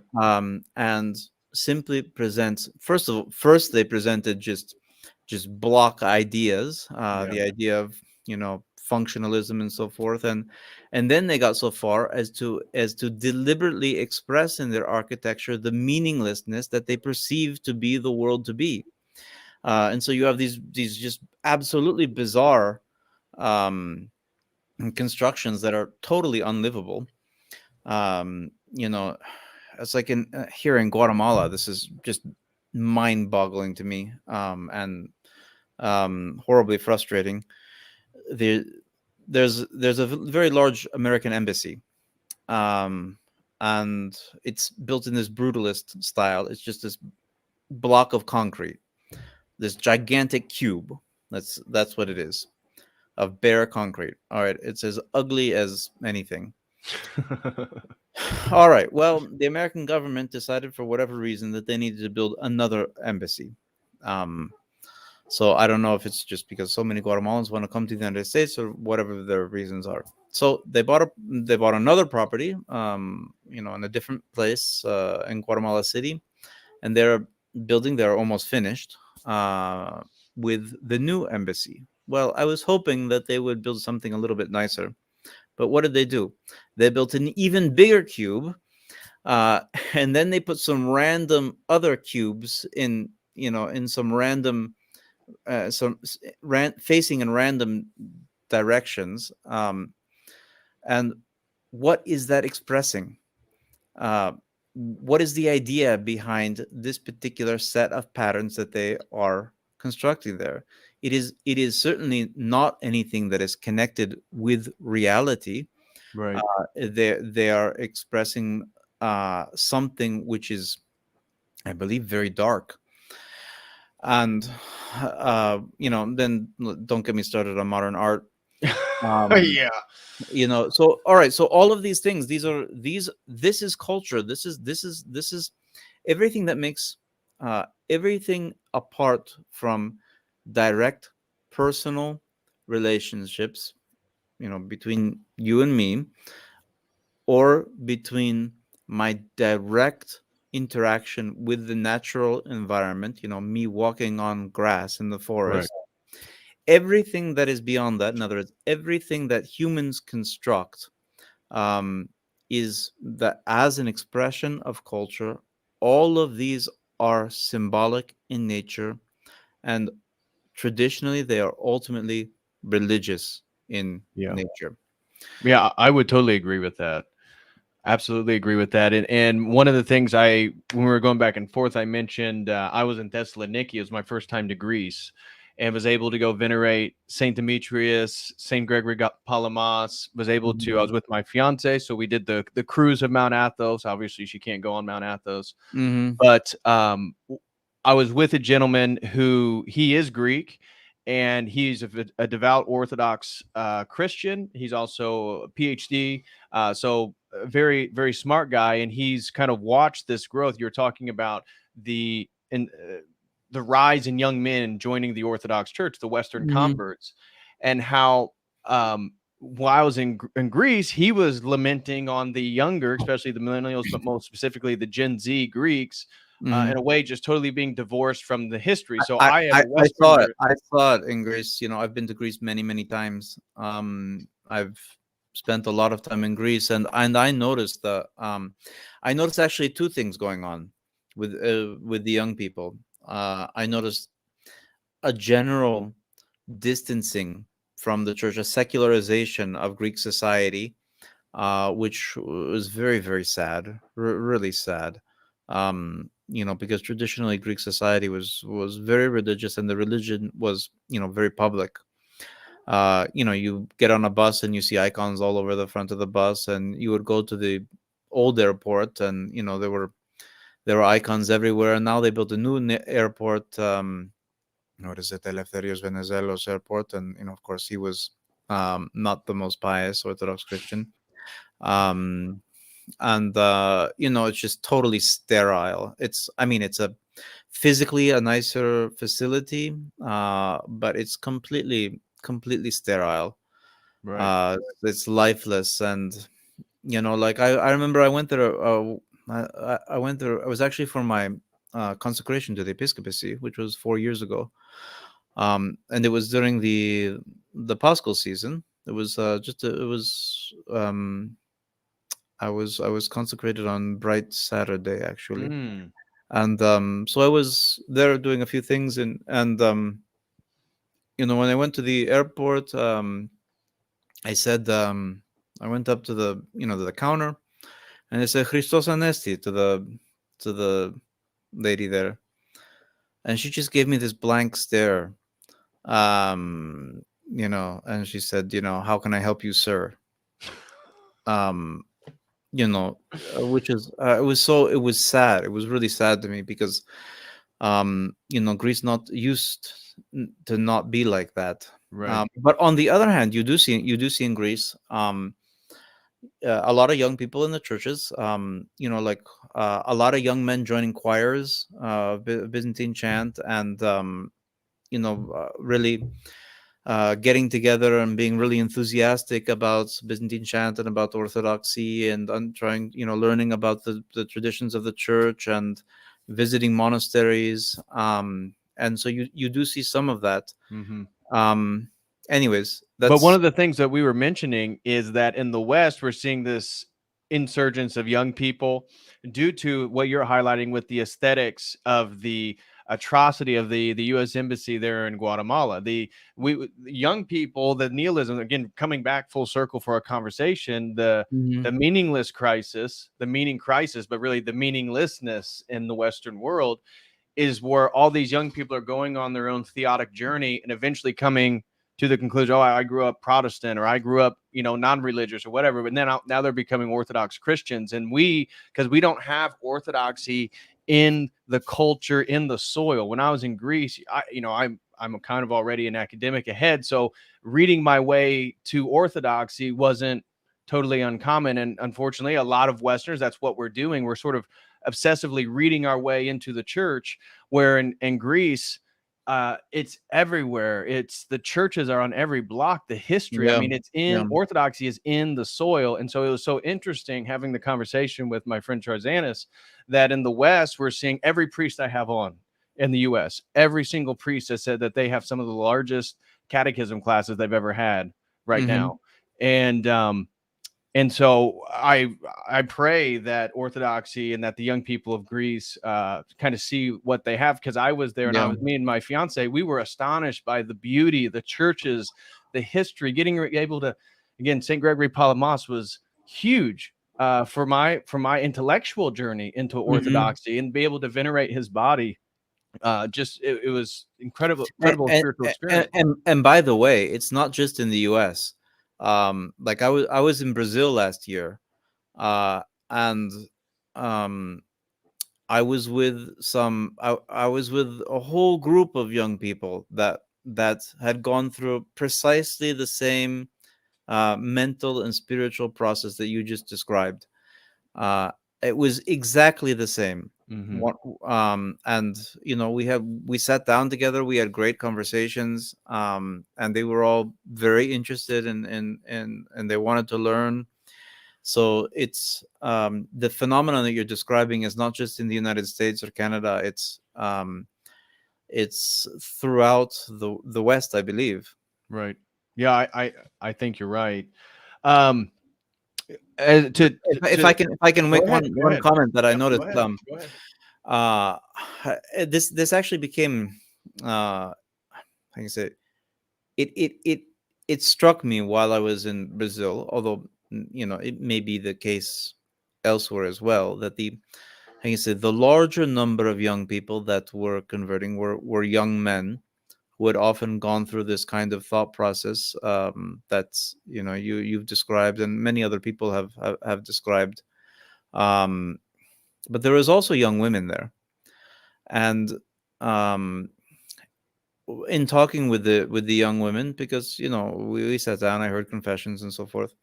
um the young women were less attracted to Orthodoxy because of the, um I can say, because of the theology, because of this understanding the propositional versus the participatory, and the essence Right, and energy distinction, and and nominalism, and all of this business.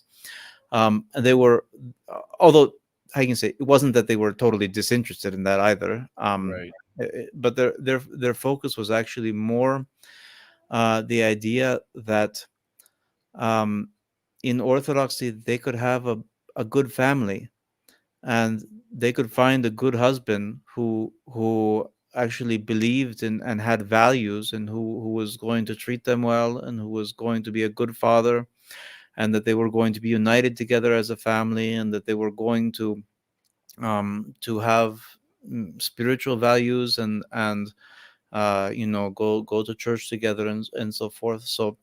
So how can you say, it's a little dangerous to generalize, sure, but I noticed um, that was something that was attracting the young women, the idea of a real healthy family life. right. And I would argue, in a way, it ties back into this participatory experience that we're talking about, Yeah. because even at least my context is limited to North America, really, just the U.S. and Canada, but we also have a lot of young sisters that are coming in because maybe they came out of their feminist delusions or whatever it is, and now they realize, you know what, I want to be a mother. I want to have children. I want to live a family. I'm willing to do without some of the accoutrements that the West offers to live a more traditional life with a man who believes in God. And that's really then what men are looking for is the meaning, right? This participatory relationship. One of the things that I mentioned my time in Europe, I was in Germany and Greece, and the relational quality I've talked about is we as Orthodox Christians, one of the most important things in our lives should be our relationships with people, and not abstract concepts or things. Like, it's the person in front of you and the way you treat them and talk to them and care for them. And when I was in Greece, there was such a warmth. I'm here in the Midwest. I grew up and live in the Midwest, the United States. We like to talk. There's quite of a friendliness that's noted, at least stereotype of the Southerns and the Midwesterners compared to East Coast, West Coast America.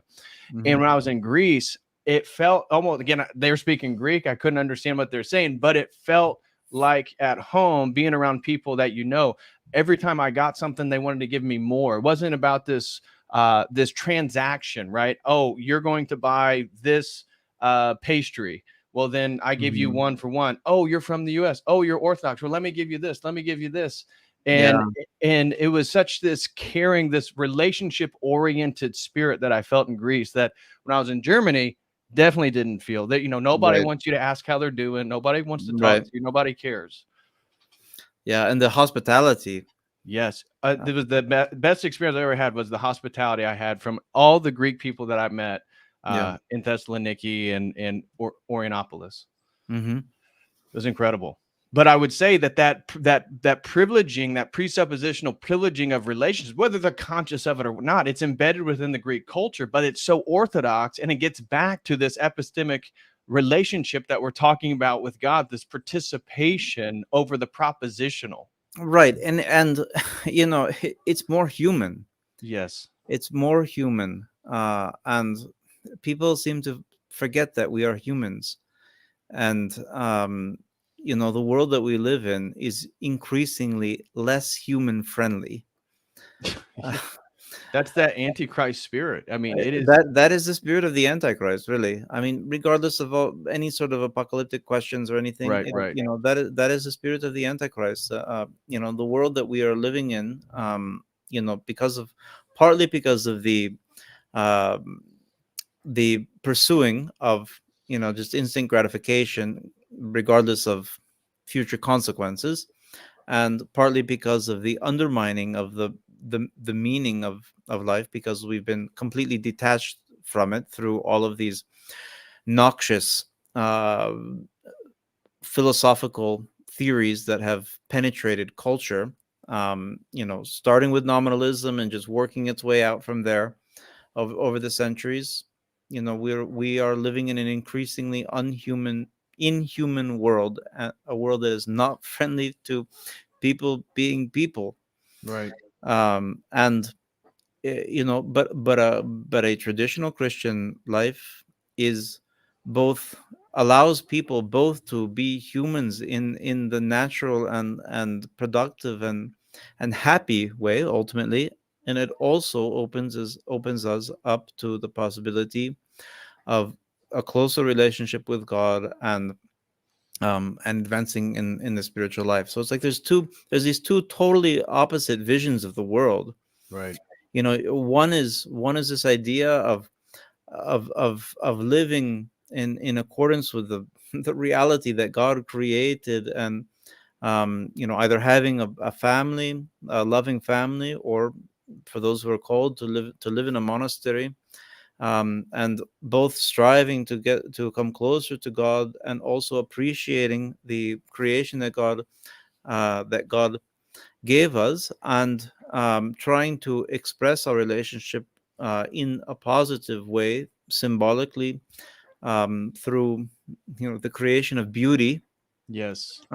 because we can't leave beauty. We're talking about truth and goodness, but beauty is also the third part of the transcendentals. Yes. And so we have this beautiful vision of the world on the one hand, and then on the other hand, what do we have? We have the pursuit of of the most superficial pleasure, because that is the only type of momentary stimulation that people can achieve when they are living within a framework of ugly, skeptical, nihilistic meaninglessness. Right. Um, Right. these are the two visions of the world, Right. and well, it's the path of light and the path of darkness. Yeah, and we're seeing it in our culture. Um, the lack of meaning, the like you said, this absolute search for pleasure that is rampant in the Western world. And philosophically, when I'm looking at transhumanism, part of the philosophical crux of that is what they're calling posthumanism. And the fight between the posthumanists, there's one group that feels themselves to be the continuation of the Enlightenment that privileges the human category as the center, and the other one is the decentering of humanity itself. And this is where you get these post-human movements that are literally about total depopulation of the planet to save the earth and all this different stuff. But the transhumanists, the post-humanists, no matter what school they come at it from, the scientific or the sort of philosophical cultural, it is ultimately anti-human, even though they view themselves as advancing humanity to the next level. The irony of it, but it's so sterile. So their epistemology is relativistic.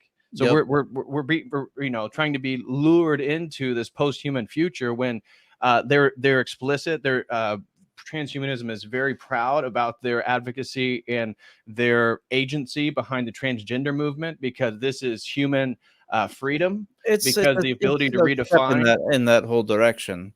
Yeah. But I mean, how can you say, if the transhumanists ultimately are inconsistent in their principles? Yes. Very much so. Just as we just described with with everything that the scientific method, and of course they're going to use science in order to achieve their transhumanist goals. Yep. Whether it's modifying the body or whether it's trying to put the human consciousness into a computer or whatever ideas that they have, many of which are probably physically impossible. Agreed. But well, that's just further evidence of their delusion. Right. But and their inevitable creation of hell for people who actually go into that. But as we just mentioned, all of the presuppositions of science move in precisely the opposite direction. Yes. They move in the direction of religious realism, and the further you follow the consistency, the more you will enter into a world which is not only real but also religious in character. Right. And And that's, go ahead. and I didn't mean to cut you off. and the further that you understand the ethical structure of reality, and the further that you strive towards the highest values and the highest virtues which we can understand, the more you will be forced into the appreciation, or to value a real religious faith, because Right. it is only through a real religious faith that you can have access to the very highest values and the very highest virtues.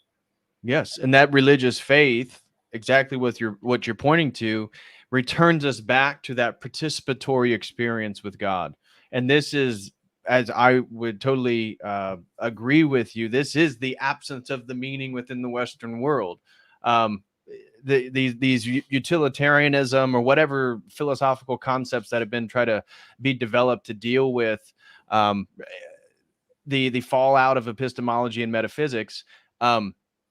It ultimately is meaningless, and people can feel it. They can sense it in their lives. They can sense it in the culture. They can sense it in all the propaganda. Everything is a lie. Everything is inversion. The health system's trying to kill you. The politicians are trying to enslave you. Every system, I'll speak just in the American context, it feels like, every institution is basically doing the opposite of what you perceive it to do. And And therefore, this comes to a point where people have to question reality. And I think the only thing that gives solace in a world like that comes back to Christ. It comes back to God. It comes back to that faith that you're talking about. And it gives people the courage then, whether it be the young women and men in Brazil or in America or Canada, you know what? I really can't do anything about, the collapse of the monetary system or how, they're deliberately inflating the currency. So I can pray. I can make sure I treat people well. I can make sure I go to church. I can try to meet a woman to build a family with. And this all brings people back to the traditional Christian world where meaning is abundant. You may not have as much of the superficial things that the Western world's trying to offer you and lure you away from this, but you look at the people who buy into the lures and they're sterile. They don't have children. They live lives of self-obsession and narcissism. They're constantly feeding their own pleasure centers and getting more and more dopamine hits. And then they wonder why they are, on antidepressants, antidepressants among women.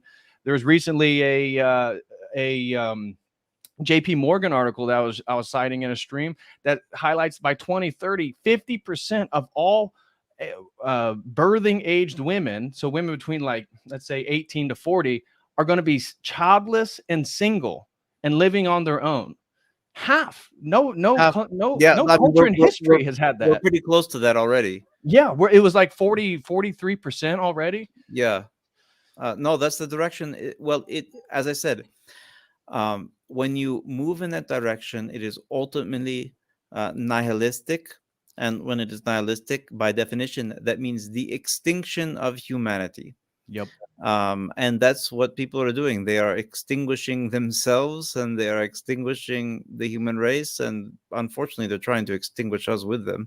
Right. And that highlights that this whole thing then is a spiritual reality, which gets back to your point about faith and participation. Exactly. And so maybe to wrap it up here, because I feel like the conversation's kind of come full circle. Could you encapsulate or end it however you would like in regards to, I think, really hitting on this meaning crisis and this participatory knowledge of God, this participation in regards to our relationships with people, and how this is sort of the last option for the West. This is a return back to God. This is your opportunity to rediscover meaning, rediscover rediscover love, rediscover something that is beyond yourself, which is unfortunately what everybody isn't doing. They can't think of anything beyond themselves. And Orthodoxy is calling us to submit humbly to God, to the Trinity, to Christ, which is transcendent and beyond ourselves. And we're constantly keeping that repentant phronema. And I think it gives your life. It's much more difficult. I'm also one of these American converts. I used to promote psychedelics, had a large online following before converting to Orthodoxy and doing away with all that stuff. And the life isn't as easy, but it is so much more meaningful, and you can feel it, and you can see it in the relationships. I always tell the young American converts, focus on your relationships with people. Go to church, do your prayers, do everything you can, but really, if you're having bad relationships with people, could be anybody, you're probably not in the right mindset, or at least your nous is in the right place to be engaging people. Because I think, at least for me and some of the priests that I've talked to, the more we dive into the Orthodox life, typically, the more we can build stronger and better relationships with everybody around us. Well, I agree entirely with everything you just said. I think that actually this is the way things are headed. The world is going to continue on its path of self-destruction. There's not much that I can do to stop it. There's not much that you can do to stop it. But some people are waking up and realizing that this is the path of insanity, and in spite of whatever superficially plausible arguments might be presented for one or another particular idea, they're waking up and they're realizing that I can say, for many people, it's a path, and it goes little by step by step by step by step. I've seen this, I've seen this with many people, and different. Everybody's on their own. I can say everybody who's going in the right direction is on a different point on that path. Right. But the end point of that ultimately is, we can say religious realism, then we can say traditional religion, and then ultimately, of course, I believe it is the Orthodox Church. Right. Um, Although I would note in passing that there's a fair number that end up in traditional forms of Catholicism. But Right. um, so so I think that there's a clear dichotomy here. I mean, it's clear to me. It's I think it's pretty clear to you, and it's clear to those people who have who have traveled that path Yep. of extricating themselves from the morass um, of the the temptations of the world Right. towards I mean, the devil is the ultimate nihilist, Yes. and he wants to spread that throughout all of creation in order to destroy God's creation, and people are doing his work pretty well. Nihilism. Yep. The root of the revolution of the modern age by That's Father Seraphin. Father Severin Rose's book, yeah, Yep. and he wrote that a while ago. Yes, he did. And Um, yet it still is poignant Well, as I ever. mean, because the processes that we're seeing right now, they you can trace them back, and Yep. everything's just playing itself out. Yep. More and more extreme, and you just watch in a few years what the next thing is going to be. We Right. think transgenderism is bad. Just wait till whatever the next thing is going to be even worse Right. in a few years, and it's going to be something that everybody would say, "Oh, that's crazy right now." Nobody, no, that's not going to happen. Well, in 10 years, if you don't affirm it, then you're a racist or a bigot or Yep. whatever. Yep. Exactly. Anyways, my point is not to get into culture wars right now. My point is that the people who are waking up, there's only one direction to move in, and it ends here. Yes. Forgive me for being blunt about it, but it ends here. Well, uh I'm pretty blunt. That's what this yeah. channel is, being being very blunt about orthodoxy or Christ being the end of the rabbit holes. Doesn't matter what rabbit hole you go down. Eventually, it's Christ, and then once you get to Christ, it's which church, and then it's the Orthodox Church. That's the only one. And meaning ultimately is connected to a sense of reality. To the extent that we are connected with reality, which is God's creation, in which He created for the purpose, ultimately, not of physical gratification, self gratification. That was the fall Mm-hmm. of Adam and Eve, choosing to use matter, choosing to use the physical world for non-spiritual purposes, which is what the life of the world consists in. Mm-hmm. Um, but rather using it for spiritual purposes as God desired and continued to desire and created us for. So, Right. to the extent that we are able to connect ourselves to reality, to God's creation, um, we open up the possibility for us to have meaning in our lives.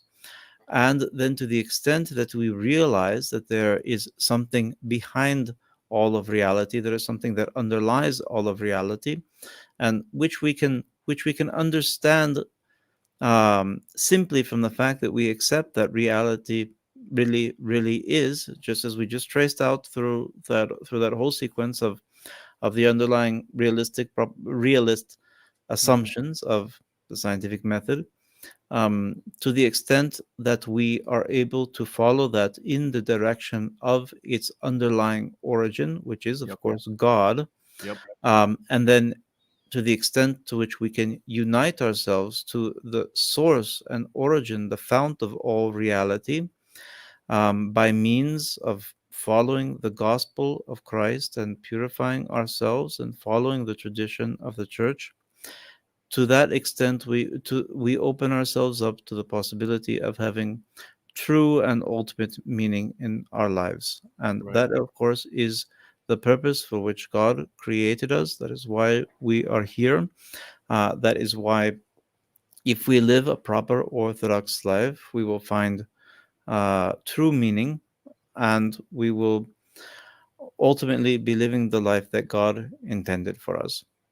Amen. So, That of course is my desire for everyone, and for those who have not yet reached that point, I desire for them to continue on their journey and to improve themselves, to cultivate virtue, and to avoid the path of skeptical nihilism. Mm-hmm. Well, God willing, hopefully this conversation and some of the conversations you're having is doing exactly that for people out there. If you have a few more minutes, we have some questions and some comments people have sent in. Okay.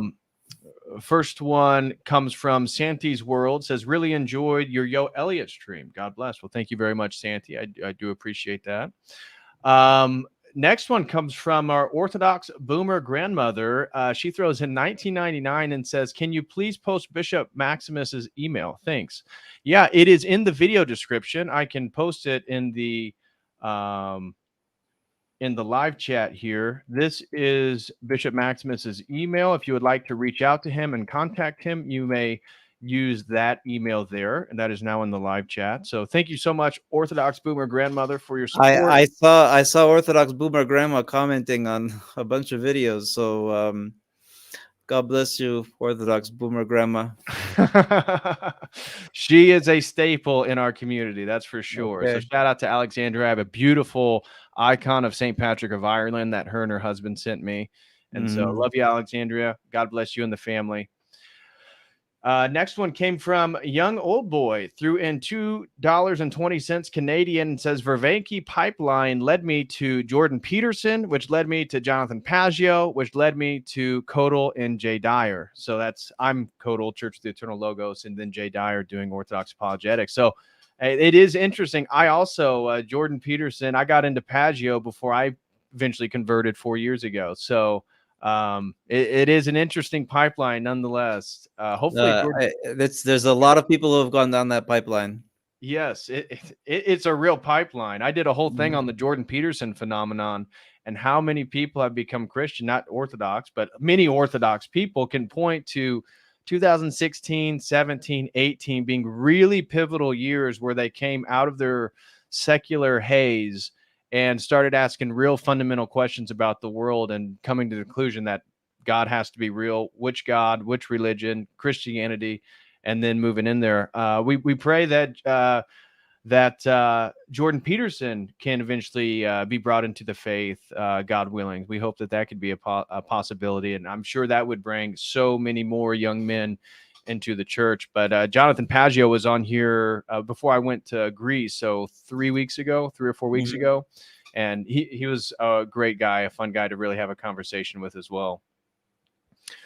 Next one comes from Old Young Boy. Again, throws in $2.20. He says, this has been wonderful. As are your talks with John Vervanky. So he's mentioning your conversations you've had. A few other questions that came in over on Streamlabs. George, the gentleman who reached out to you to actually put this conversation together, George says, greetings, Your Eminence and Patrick. I'm so looking forward to this podcast. So thank you so much, George. God bless you, brother. Thank you, George, for making the contact. Yes, I do appreciate it. I again thank you so much for taking the time to come on today and have this conversation. It was really, really good. I knew it was going to be. AC throws in $5 and says, Bishop Maximus, what are your thoughts on Vervanky proposing an AI silicon sage like Christ to help us transcend ourselves using Charadine, a matter similar to the way Father Seraphim Rose says Chardin would be used? All right. We didn't, John and I didn't talk about that question on our recorded lectures. However, we did speak about it a fair amount in our private conversations. And basically, so for those of you who don't know the context, John Vervanky made a video which has become, I think, pretty popular, explaining his ideas about artificial intelligence. He warns about some of the dangers of artificial intelligence, He warns about the some of the extremes of artificial intelligence, and or rather, the extremes of our reactions to artificial intelligence. Namely, on the one hand, apocalypticism, saying that Mhm. the advent of these machines are going to be the end of the world. Which, by the way, we can't exclude that possibility. Um, but we also can't act as we can't just bury our heads in the sand and not deal with the issue, Right. because the world's going to end tomorrow. So that's on the one hand, and then on the other hand is the utopian version, where basically we are creating gods, and um, we're going to live in a post scarcity society, and everything's going to be perfect and wonderful, and we're going to attain perfect human happiness on every level, which is of course ridiculous. Right. So those are two extremes. But then he talks about the fact, and this is where I agree with him. So there is a point where I agreed with him, and I think it's a very important point, where I agreed with him, and then there's a point where I wasn't going to go there. Um, so where I agreed with him was the idea that um, what we are creating right now with artificial intelligence is super intelligent machines that nevertheless lack true rationality, and hence lack wisdom. Hmm. So we are creating machines which right now are almost as intelligent as we are, and which I think there's plausible reason to believe that within a not too great distance of time are going to be in fact more intelligent than we are, but which nevertheless are not going to be rational. In other words, they are not going to actually understand anything. Right. They are not going to actually care about anything. They are not going to have any values of their own, and they are not going to have any wisdom. In other words, they will have no internal mechanism by which to avoid self deception. And Hmm. hence, if they are more intelligent than us, and if we are putting them in control of certain human systems, thereby imposing, not intentionally, because there's no intentionality in these machines at the moment, imposing that delusion on us as humans. All right, that is a real danger. I agree that that is a real danger. And the solution that some people have in the tech world have proposed to that, namely just code in a few rules of behavior for the AI in order to prevent it from um, saying something crazy or hurting us. I agree that that is an insufficient solution, because there will always end up being ways around it. There has to, in other words, to prevent artificial intelligence from harming us, we have to find a way to implant some sort of value system within the AI itself, so that the interaction of the AI towards human beings is a value-oriented one, in which the artificial intelligence, through its own self organized structure, values human beings, and pursues and acts in accordance with the virtues, because it is capable of caring in that fashion. Hmm. All right. Now, I agree in principle that that ought to be the way that AI ought to be developed, and that idea ought to be promoted among the developers and funders of AI. And I would note that um, John Vervaeke is not the only person out there who is promoting a view like this. I just read an article the other day. I forget what scientific magazine it was in, which was saying something along the same lines, although approaching it from a less philosophical point of view.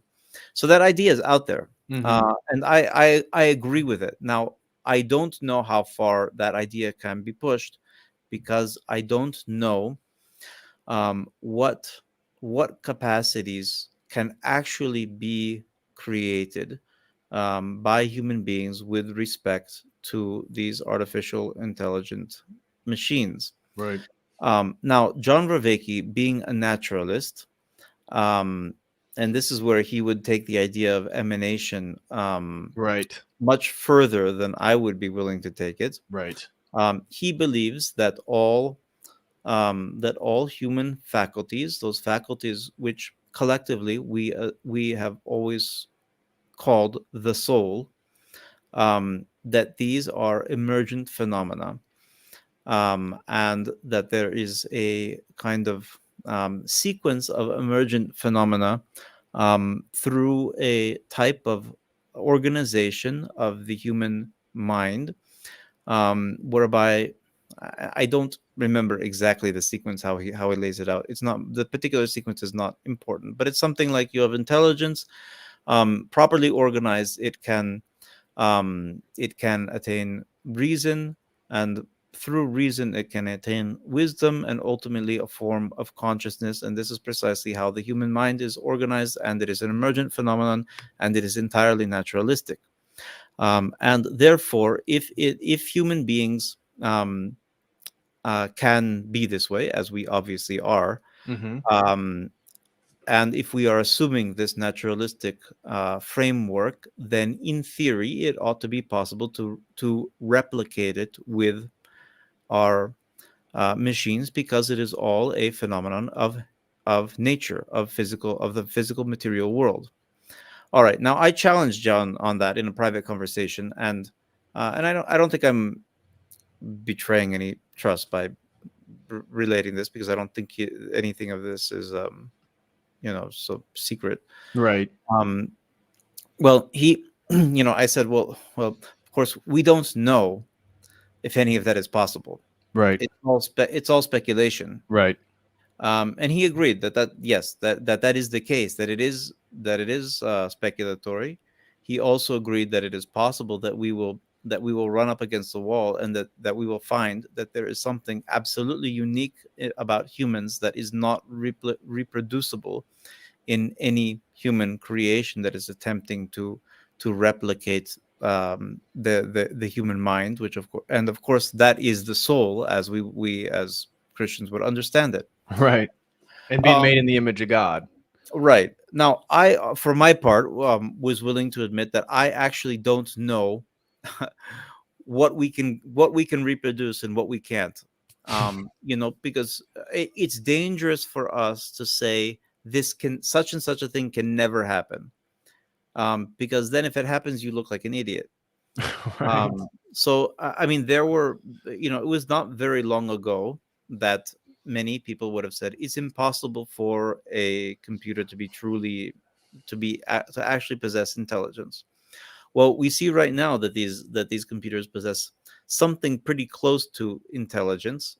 And remember, I'm distinguishing between intelligence and reason. These are two separate categories. We can even use patristic language to describe this. I would use the word logos to refer to reason. I would use the word nous as something pretty close to what we mean by consciousness, and I would use the word diania to refer, um, or the anoesis, to refer to the intelligence. So these distinctions already exist in patristic language. Hmm. Um, Obviously, the semantic range is not precisely Right. the same as what we mean now, but nevertheless, it's close enough to be instructive, I believe. Right.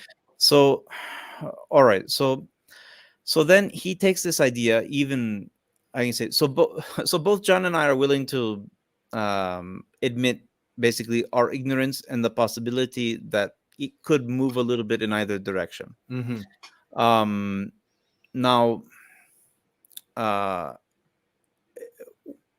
when it comes to his further theory, which he admitted to me is pure speculation, and I mean, for me, it's like wishful thinking, I guess. Yeah. Um, uh, that these artificial intelligences, if they are capable of possessing rationality, if we can develop them in that direction, and if they are capable, therefore, of possessing wisdom and therefore pursuing virtue, um, that and insofar as we can see that we are already on the verge of making them more intelligent than humans, and in fact there are already many ways in which they surpass human capabilities, that in theory it might be possible and it would be desirable, according to him, to to move the machines in the direction of a kind of superlative wisdom and virtue, which humans are not able to attain on our own, except through, the except through rare sanctity, Hmm. um, and how you can say, in a fashion which we can already make a parallel to those other capacities of artificial intelligence in which we can already see that they surpass us. Does that make sense? Does the I see argument what you're saying. okay? I cringe at the idea as an Orthodox Christian. I well, obviously, um, Just I, because, I mean, I yeah, don't. First of all, I don't think it's possible. right. I don't Um, either. I don't think it's possible to do this. I mean, I've played around with Chat GPT. I have to. Um, Yeah. lots of people have. I've obviously there's going to be another thing in a year from now, and there's going to be something even more 10 years from now, and who knows where this is going to end up. I for I've found, like, many things. The more you put in, the more you get out Yeah. of it. I have tried very hard to get it to come up with an original idea, and I've failed. It's great at summarizing ideas. It's good at just juxtaposing ideas. I could not get it to come up with a creative idea, at Right. least in the philosophical realm that I was trying to push it. Um, where was I going? Where was I going with that? Just the inability of these machines to move in a wisdom attaining manner. Well, I let me put it this way. I don't know what's possible and what's not with these machines, and nobody knows. Right. Nobody Um, does. I do agree that it is a prudent approach to these machines to try to implant some values in them, so that they positively care, uh, uh, uh, using that word broadly, about humanity, rather than seeing us simply um, as fundamentally no different from anything else that exists. The Right. paperclip problem, that Right. you program a computer to make paper clips, and it just makes more and more paper clips, and well, human beings are matter that can be converted into paper clips, so it turns all of humanity into paper clips. Why? Well, because it doesn't care. So, anyways, I don't remember what the original question was. Well, I it was just asking you. I think you've already answered it. We can move Okay. on. It was just asking your thoughts, generally speaking, on Vervaeke's concept of a silicon sage like Christ, which you've basically hit on all points. And just to conclude with your comments, I'm also very skeptical of the possibilities. I also recognize my ignorance. I mean, I was surprised when I started looking into cryogenics and cyborgs. So the ability to tap into your central nervous system to utilize and articulate prosthetics that you can have a totally robotic arm, and they can basically hook it up to your central nervous system, which then the same spots in your brain where you thought you would use to move your hand, they can give you now a totally robotic hand, and the same brain waves can move. So it's really interesting, the state of it. I'm very skeptical of the degrees of it. But when you start talking about wisdom or the phrasing it of like a sage like Christ, I immediately think that a lot of these things, anything related to, I would argue, the uncreated energies of God, are unique in being made in the image of God, and so I don't think you can divorce it from humanity. I don't think there is wisdom that can be given to a machine, because wisdom seems like, to me, in my estimation, something that is uniquely human.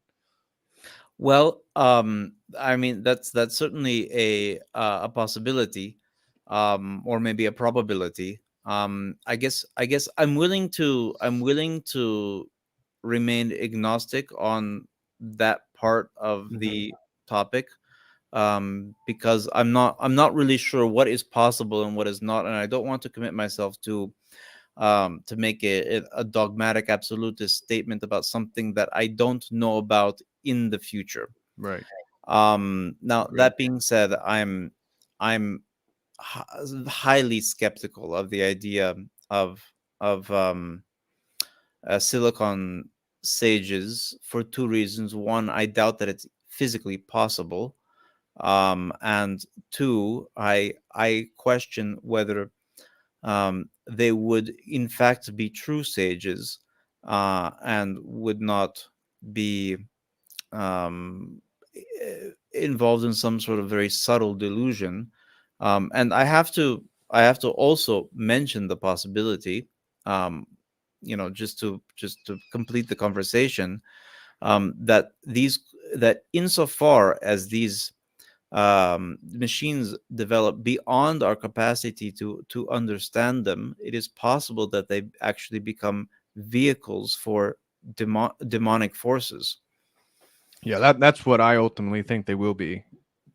It's a sort of inverse incarnation, um, in that in a way, I think we're using our unique ability, being made in the image of God, to create, and the evil one, because technology doesn't have a will, so technology can't be evil in and of itself, but um, evil intentions can certainly be extended into the technology itself, and that's where I speculate again. I have no idea, but that all these technologies is a continual anti-humanism and a disembodiment that I think gives Satan, if he was, or the demons, the ability to, if they were to inhabit an advanced artificial intelligence, it gives them abilities that they don't have, like omnipotence, omnipresence, omniscience, again, in a limited capacity because it's totally technologically based.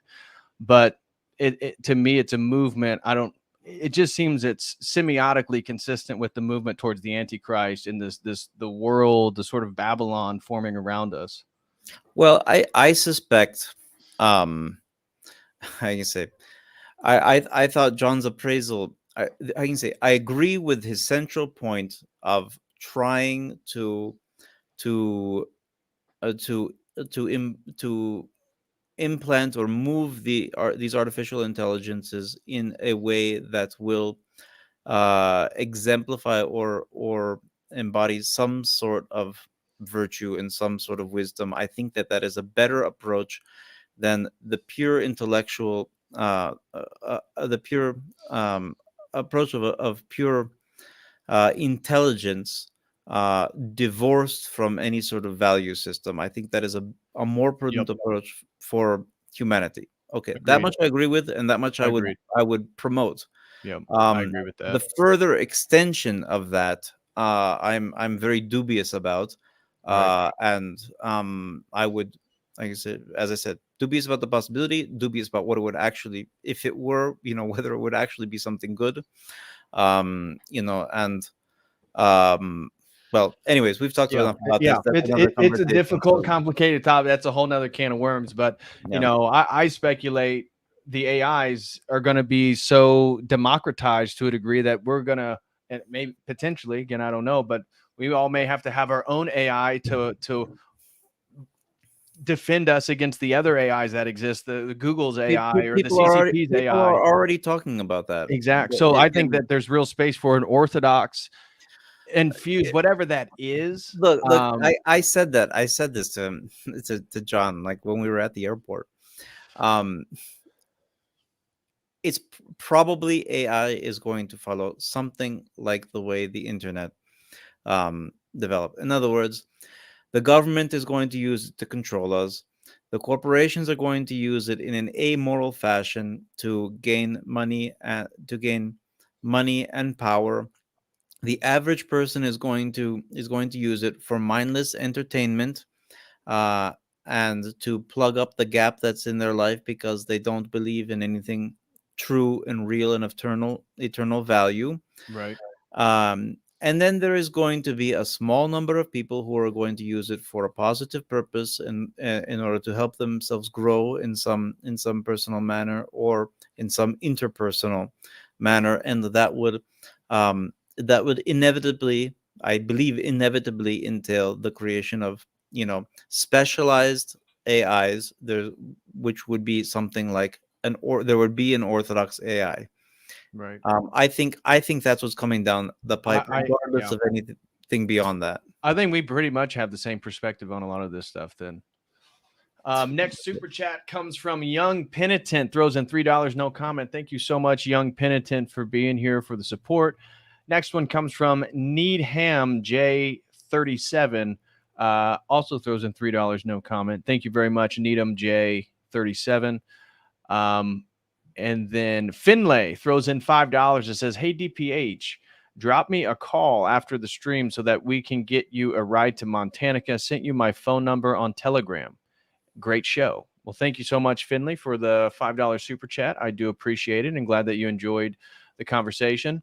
Next one comes from FF, throws in $10 and says, Master Bless, in your experience, how old are the women that are coming into the church seeking good men? Well, God bless you. And mostly in their 20s, some in their 30s. I mean, I've seen teenagers as well. I mean, usually older teenagers. Of course, younger teenagers are going to be, not that independent. So it's basically that age, let's say 18 to 35, but more concentrating in I would say the mid to lower 20s. Yeah, that makes sense. That's consistent with what we're seeing here in the U.S. Next one comes from PBF Live. Orthodox brother throws in $10 and says, Bishop Bless, thank you for the edifying episode, and thank you and much love, COTEL. Well, thank you so much, PPF Live. Truly do appreciate it, brother. And I think that does it in regards to all the super chats. Just double checking here. Yeah, that looks like that is it. Bishop Maximus, is there anything you'd like to tell anybody before we hop off here? We still got a little over 100 people here with us. Your email is in the video description, so if anybody would like to reach out to you, they can do so with the email listed. Young Penitent, who threw in I guess his comment didn't get through. He says, the guest has a theory that the Antichrist will be an AI. Just wanted to hear more about that. Wow, Young Penitent must be somebody I know, or somebody who knows somebody I know. Yeah, I had expressed, like I said, I'm not saying this dogmatically in any way. I had expressed the idea on more than one occasion that perhaps the Antichrist would be an artificial intelligence. Yeah. I just look that you can all take that idea for whatever it is. I am not stuck to it, but I present it as a possibility, and I also have listed that as a possibility. I did a whole stream with Father Peter Heers on transhumanism, and I've done streams speculating, and I'm not even clergy, but just speculating on this topic that it would make sense if the Antichrist was a sort of half again. So if Christ is fully God, fully man, through the inhypostatization of God as a single person. I see where this is going. The opposite would be half man, half machine. Yes, right. And it seems like the Antichrist, that would make sense if he was a world ruler who was the one person that was actually hooked up somehow to the AI system. And so Yes, he some could sort of open your garage door. super neural network. Yes. And so the neural network will lead to one person having basically total access to everything that the advanced artificial intelligence can access. And that's, in my mind, that makes sense with him being the sort of son of Satan and being the total inversion of Christ. But again, I've just thrown that out there. I've said that to bishops, metropolitans, priests, and some think it's more interesting than others. But again, this is all speculation. We don't know. But that's kind of I've thrown out there. All right, these are theories. Yeah. I think it's uh, I I think it is not unreasonable to propose some of these possibilities. Although I would caution us, including myself, against getting too attached to any particular one of them, because Yep. the future is difficult to discern. Yep. Amen to that.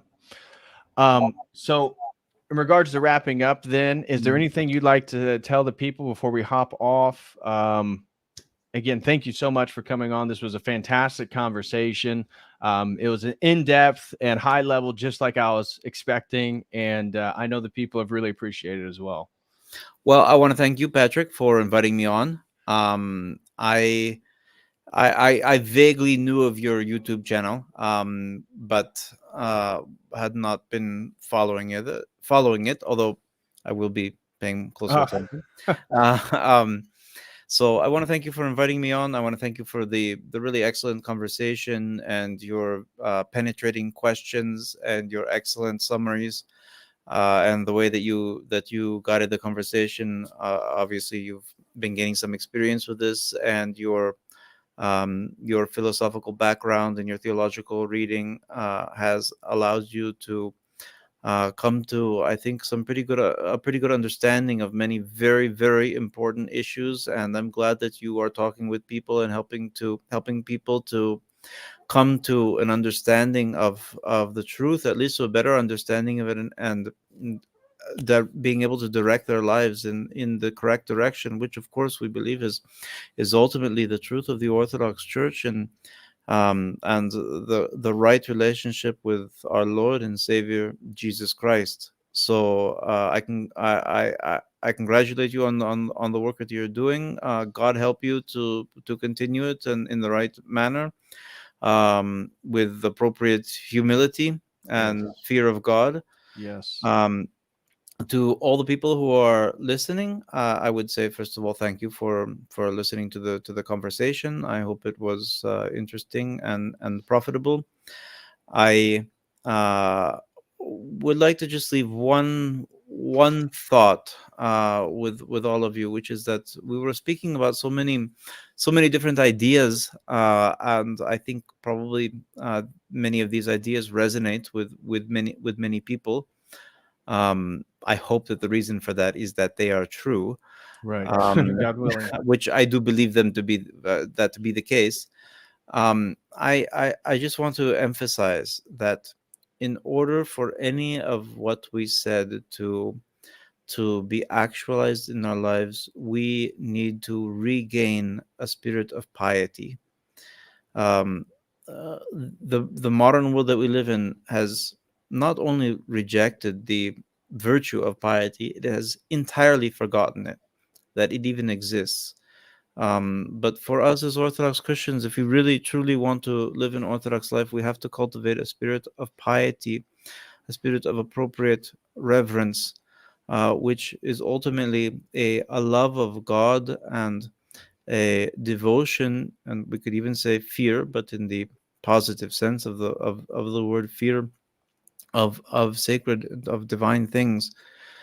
And it's really, if we only have this spirit of piety in our hearts, that we are able to gain and cultivate an Orthodox consciousness, which is ultimately the patristic consciousness, which is in its turn the mind of Christ. So um, so for all of you, I would encourage you to cultivate the spirit of piety within yourselves, the spirit of the love of God, which ultimately leads to the love of our neighbor, as St. Maximus says in his chapters on love. My The favorite Saint church father. Yes, yes, my patron saint, Saint Maximus, intercede on our behalves, and um, and also our most holy Lady Theotokos, who is the exemplar of purity for us. So we ask her intercession so that she will Mhm. help us on our spiritual journey to enlighten our eyes. Remember the prayer of Saint Gregory Palamas, Hyperagia Theotoke, Foti son mutus kotos, enlighten my darkness. Most holy Lady Theotokos, enlighten my darkness. So um, let us cultivate the spirit of devotion, of piety, and ask God to and His Holy Mother to enlighten our minds, enlighten the darkness that obscures our hearts, to grant us compunction, so that we can become closer and be the true Orthodox Christians that God ultimately desires us to be. So God bless all of you, and God bless you, Patrick, and all the work that you're doing. And thank you very much for inviting Thank me onto you. your channel. Thank you very much. And God bless everybody watching. I will be back Thursday with another stream, potentially tomorrow. But just want to wish everybody again a blessed and happy Memorial Day here in the U.S. Appreciate everybody's support who super chatted. Thank you very much. And whoever was here and able to participate in the conversation. So thank you all. Bishop Maximus, thank you again for your kind words. And thank you again for the time for coming on here. So maybe we can do it again in the future, God willing. God willing, just send me an email, and Will do. we can think of a topic. I think there's plenty of topics, no lack there. Yeah, I think Um, theosis is the next topic after what we got into is really unpacking theosis more specifically. I think there's a lot to get into.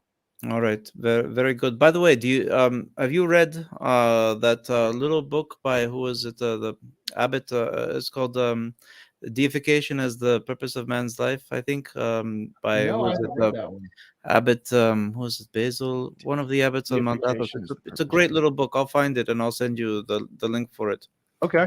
Very beautiful, very simple, very readable, very on target. Yeah, I'd love to read that. So Well, thank you very much. Truly appreciate it. And again, everybody smash that like, and I will see you when I see you. Either that is tomorrow or Thursday. As always, until next time, God bless. best through the prayers of our Holy Fathers, Lord Jesus Christ, our God, have mercy on us and save us.